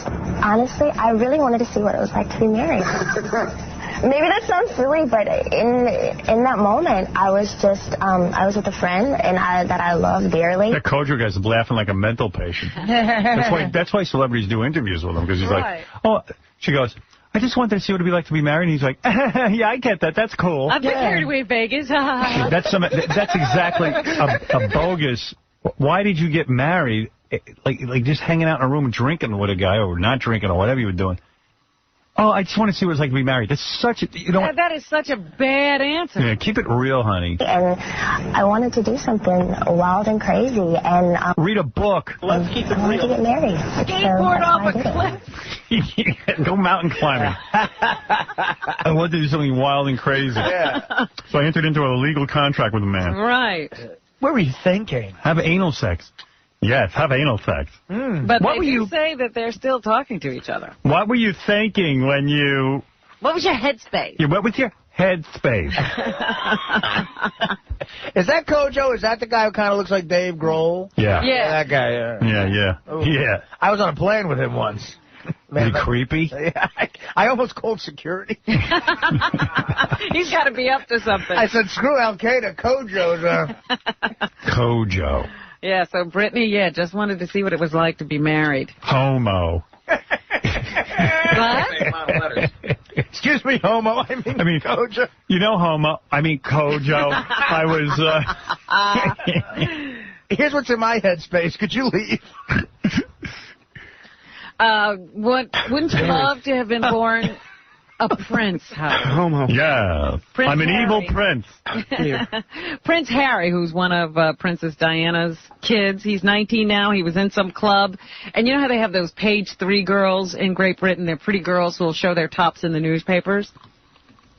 So he's sitting there in the VIP section. She sees him, immediately goes, sits on his lap, and starts making out with him. Get a nigga, get a table dance! No. But Prince Harry can. By the way, Kojo was in first class and Artie was in business on that plane. Yeah, because I was booked on a Stuttering John gig. Oh. All right, get ready to cringe. A 32-year-old man has received hospital treatment for a bite to his testicles. Hey-oh! His girlfriend has been arrested on suspicion of domestic battery. You're not kidding. Hey, you know what? In Reno, Nevada, they were arguing, and his 26-year-old girlfriend just jumped on him during a drunken rage and started biting him. He had bite marks on his ankle, his shin, his inner thigh. Believe it or not, I had my testicles bitten. And his testicle. He was standing naked, bleeding in the snow. Or not in the snow, but just outside of the house when the police found him. Baba Booey got his testicles, what do you call that, sonogrammed. Really? Wow. Right? Yeah. What's up with that? How do you do that? All right, so I go to my urologist for my regular checkup, and he has to do the manual checkup, which is so embarrassing. So the butt. No, he did that. But then he checks your testicles for like cancer. Hate that. So he's down there feeling around, and then he goes, you know what? Nothing to be alarmed about. Something feels a little weird in here. I want to send you for a sonogram. Yeah, it's my balls. There's something in there. Those feel weird. Sorry, I have balls. Yeah. Sorry, my balls feel weird. So I went to the hospital on Wednesday. You wait. You put on a gown. Then you know what it is? The doc heard that Gary has to go home and wash all those dishes and take care of the kids, so he said, these couldn't be real. These can't be balls. You don't have any. You're taken away. So you go in the room, you lay down, right. He lifts up my gown, right? Your dress. He gives me a towel, right? I have to hold my penis and then put the towel over it so that I'm holding it back, so that it's just testicles exposed. Then he takes that little mustard bottle with the gel in it and squirts it all over it. Does he rub it in? No, it's warmed up. Oh, boy. And then he starts rubbing it around, doing the sonogram. But you could see on the screen what's going on in there. Wait a minute, because that sonogram is that little thing. They run over you, right? Exactly. Oh. My balls hurt hearing this. So then, no, it doesn't hurt. No, it just creeps me out. So I'm looking at my testicles on the screen, and he's got the sound turned up. So I can hear the heartbeat of my testicles. I swear. So then... Who is in there? It's me, Baba Booey's testicle. So everybody, have you heard? It's alive. But you know what's weird about it is, like, when you're in that situation, it's a guy that's doing it, right? So, for me, I'd rather there be no discussion whatsoever. It's embarrassing for both of us. Let's just plow through this. Yeah. But he, wanted to chat, so he chatted about stuff as if pretending that we weren't doing this. Hey, you got nice balls. Oh, wow, the temperatures really went up out there today. The weather's a lot better. Yeah, I'll tell you what, otherwise your balls would have shrunk in this cold weather. So, and I looked away. It was like getting a gynecological. Right. I looked away and answered him, and it's really nice. Hey, Gary, I love when you do that anal ring toss. How about Janet Jackson's breast on the Super Bowl? Hey, can you believe this, chick? As awkward as it is, it's way better than having a chick doctor. Yes. Oh, I would never have a chick doctor. I had to drop my pants in front of a chick doctor. I would never do it. I would just leave. It's not going to happen. Too. Yeah, that's more reason not to do it. Young, wet bitches. But he was touching all my stuff, Howard. It was just strange. He had to move it around, and... He had Did you say to him, what are you, a homo? Oh! Hey, homo! That's what you're thinking, though. You're thinking, what straight guy would do this job? I know what you mean. Because I've had, examinations where the guy starts, tugging on stuff. and I tell you what, I'm like, a good thing I'm not gay, because I could, this is a lot of handling? It's a lot of handling. So this doctor's checking my balls. Hey, Doc, what are you, a homo? Oh! So did everything work out all right? Yeah, there's nothing there. I don't have any... And I was even thinking, imagine if you have testicular cancer. That's not even that's a cancer that gets no respect. You know what I mean? People are like, oh, that's no big deal. Yeah. I didn't have it. Big deal if you have it. Right. It gets no respect until you know. My name is Dr. Takai. Believe it or not, I don't have a thermometer. So what did the doctor feel or see that... Dr. Takai, what did you feel or see? Believe it or not, I felt his balls. Ooh, these feel a little odd. I think your ass is odd, too. Let me check that. Yes. I might have to shave that ass. Ooh, beam me up, testicles. The original examination is uncomfortable because, like I said, it's manual. So the guy's holding your testicles like a pair of dice and moving them around and stuff. Ooh! I'm going to check your testicles, but I'll need to kiss you. I'm looking for a hard 8. Yes, let me roll your dice. Ooh, box guy. Hey-oh! Believe it or not, doctor has to roll again. Believe it or not. Believe it or not, I'm backing that bet up with some odds. Come on, doctor needs a new hat. Well, I'm glad it worked out all right. Good for you, man. I'm cancer-free. Thank you. Good man. Good man. Sorry you had a scare. Do you mind if Papillon checks your balls? Your butt smells wonderful. Your butt smells like Lorena Blanca. Lorena Blanca. Lorena. I want you to ask me a question as your doctor, and if I get it right, I'll squeeze you. Yeah, it's called the Dr. Takai Has a Great Time game. Oh, my goodness. All right, 2 kids at a school down in Houston, Texas, had oral sex in front of their other classmates. Ooh. While the teacher was out of the room. Wow, where's that? Down in Houston, Texas, at the Hartman Middle School. White school, black school? Do you know? I don't know Houston that well.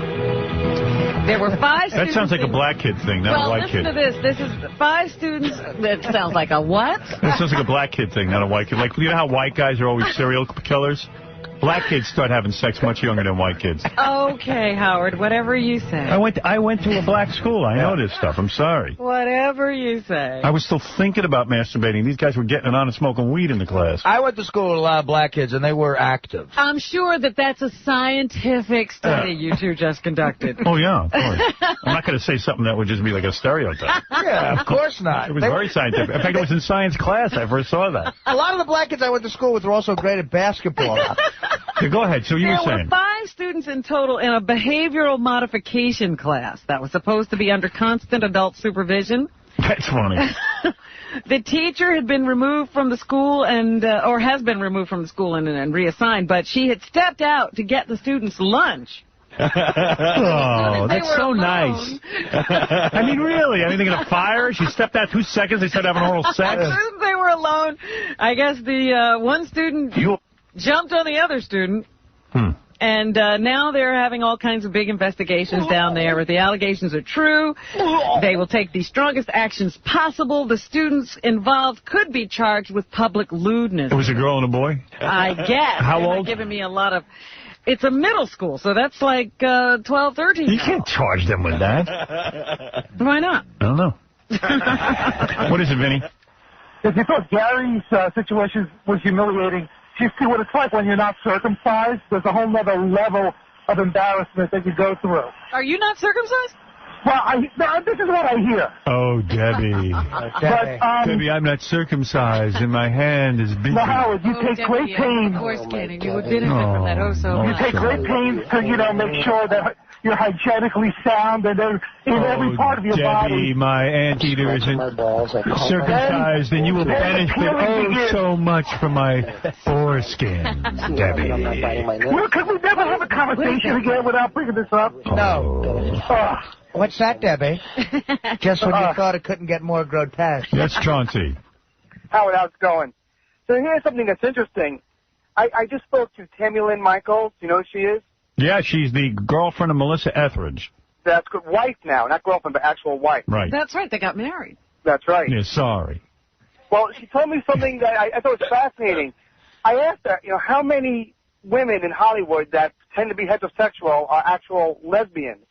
And she said you'd be surprised by how many. One day she sat down and counted up the number of all the women that are lesbians that pretend not to be. How many do you think there are of A-list actresses? A million. A million. All of them. How many do I think there are? 81. Yeah, who knows? How did she do that? She counted up. She counted them all up. All right, how many? 15. All right, so who are they? Well, I don't want to say their names over the air. She gave you the names? I got a couple names. Let me teach you something about lesbians and gay people in general. They think everybody is gay. Like, I got such information. Remember the information I gave you on who's gay and they're coming out of the closet? Yeah, right. That was given to me by a gay person who says they know. It turned out it was told. I mean, we never heard anything about that. Right. No coming out ever happened. Yeah. I mean, come on. Yeah, but Tammy Lynn and Melissa, they're like the super gays. I think they know. Well, They are super gay. They are right. super gays. That's true. I'm super gay. I'm super gay. Okay, take a break. Do the rest of the news. Howard Stern loves phone callers. No, I said, why don't you lower your radio so I can talk to you? All right, is that better? Old crow. Don't call me an old crow. What are you, an old fart? And don't you insult me. I'll sue you for slander. I'll sue you. All you do is go around slandering. I'm going to sue you. Give you money. I'll sue you. In a commercial. I'll sue you. You're the height of ignorance, and I feel sorry for what? If the shoe was reversed and it was on the other foot, you what? Went to the death you do. Well, what would you do then? Because you're a disgusting pig. Well, you told... Wow. How dare she, Rob? And phone callers love Howard Stern. 95X.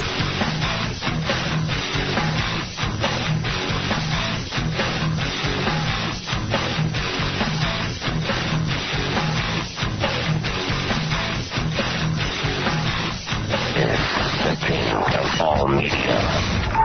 Howard Stern. All right, Robin, it's in your hands. Let's do it. Thank you. We had talked about this earlier, the body of the young 11-year-old girl who was abducted on the street and whose abduction was filmed on a security camera as she took a little shortcut home from a friend's house on Sunday. Her body has been found. 𝗛ощ is her name, and what did he do to that kid? They're not telling anything yet because apparently it was just found. They say it's an active crime scene. They're not even saying where the body was found, but the man who they had in custody, this 37-year-old guy named Joseph Smith, he has been charged with the murder. He was turned in by one of his housemates. He lived with a man and a woman. And it was the woman who he lived with who recognized him from the security camera videotape that she saw on the news, and she was the one who tipped off police. Wow. But I have no word on exactly where she was found and in what condition. Yes, Stuart. Hey, how you doing? Howard? Yeah.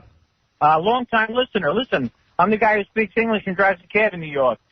The one and only. Yeah. Listen to me. Before I tell you the story about Bruce. Bruce who? Bruce Jenner. What about him? Well, I heard from BBC TV, the guy who was in my cab who did the show I'm a Celebrity, Get Me Out of Here, Yeah? that he was having a sex change operation. It's not a face job. People think it's a bad facelift. Get out of here. Yeah. Hold. Listen, hold. He's Ready? not having no sex change. Hold, Howard. He has bad plastic surgery. I mean, he's had that face for years now. No, the guy was a perfectly good-looking guy. I want to know where my toothpick went. It's still not, Howard, listen to me. It's in my hair somewhere. I'm going to be walking around today. Toothpicks from my hair. You remember the girl? Get off my phone. It's getting to be goddamn ridiculous. Anyway, what else is in the news? The election, of course, is in the news. Howard Dean is now saying that if he doesn't win Wisconsin, he'll drop out of the race. He is reconsidering everything at this point, and he's pinning all of his hopes on the Wisconsin primary result. Meanwhile, Dick Gebhardt, who dropped out of the race earlier, has decided to back John Kerry. And also a bunch of labor unions are throwing their support behind John Kerry. So he's situated very well in that front-runner position now. I was looking for... Jesus, I was looking for this toothpick in my hair, and I just found my ABBA album from 1977. Well, it's a good thing you're going through that hair. So Yeah. you can find all this stuff you've been missing. I was wondering what happened to my ABBA album. Meanwhile, the president, I think that he feels that this whole weapons of mass destruction will be a big issue in the primaries are over. So he's running around the country right now trying to justify what he did in Iraq. He was out speaking yesterday and saying he still feels that toppling the administration of Saddam Hussein was the right thing to do.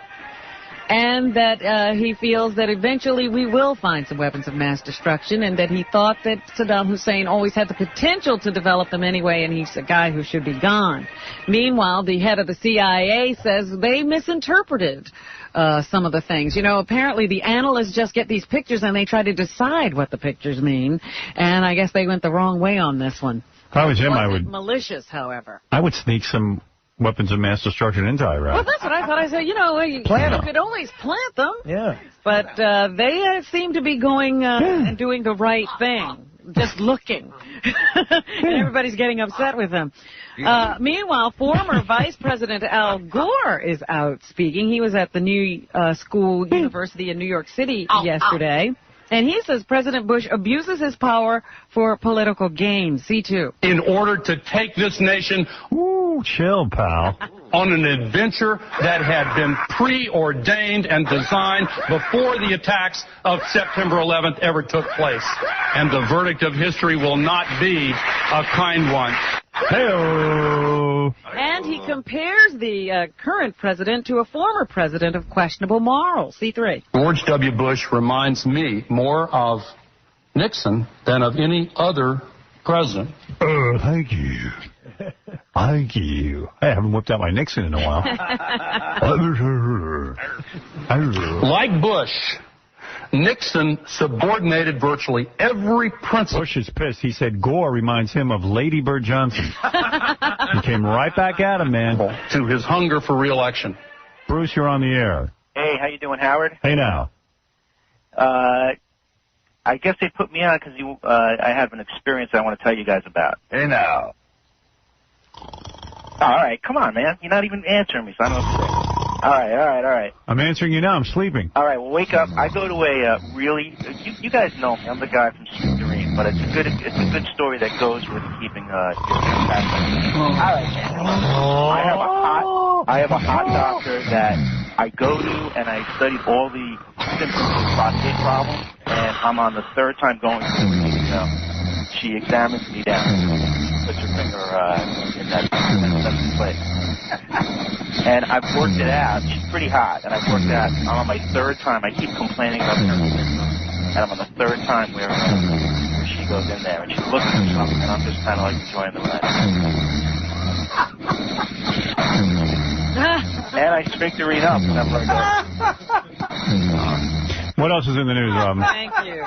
Donald Rumsfeld, who is the U.S. Secretary of Defense, he was on an airplane on the way to Munich, Germany, when he conceded that he may have embellished earlier statements that Iraq definitely possessed weapons of mass destruction. If you talk to the people in the Iraqi survey group... Sounds like that last caller. Well, at least he's on a plane. Right. Anyway, that's what Donald Rumsfeld said. He's now saying, maybe I was a little overly enthusiastic when I said they definitely had weapons of mass destruction. Oops. Martha Stewart is on trial, and the star witness in the case revealed yesterday that Martha is a bitch. Yes. He said that on the first time he talked to her by telephone, she called him an idiot and a little S word. Big deal. I told you not to be stupid, you moron. That's what my dad told me. I told you not to be stupid, you moron. But it wasn't the first time he saw you. But anyway, so that they think it's a defense move to try to paint Martha as a bit of a bitch, but to say that she's not a bad woman who should go to jail. So they're letting all of these secrets out about how Martha is to do business with. Meanwhile, Laura Bush, who is the president's wife. Oh, no kidding. How's she doing? She's doing okay as First Lady, and I guess she's going to be out on the stump again when it's time for re-election. And she says the political attacks against her husband directly affect her. B5. No.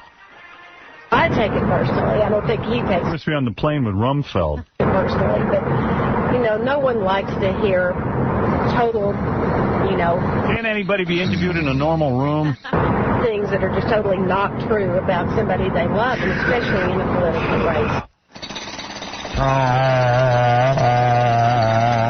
I'm sitting here, I'm really affected by what they say about my husband.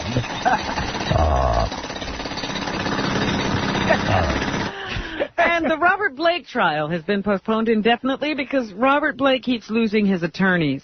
Good move. The attorney for the case quit yesterday because of irreconcilable differences with his client. His client's nuts. So Robert Blake will have to find a new lawyer, and until that happens, I guess they'll have to postpone this case. I thought by 6 months, while the guy reads hundreds of documents. So, you know what? Blake says to himself, I'm 70 years old. I'm out on bail. Yeah, I mean, what the hell? I'll keep delaying this thing. The other thing that's interesting to me is that the judge's name is Judge Shimp. Judge Shimp. That's nice. Hey, his lawyer's name is Larry. That's the dream news this morning. Yesterday, a judge said the NFL can't deny early admission to the draft to a college player who wanted to go in without, I guess, the usual eligibility requirements. So the NFL will have to rethink the draft and open it up to a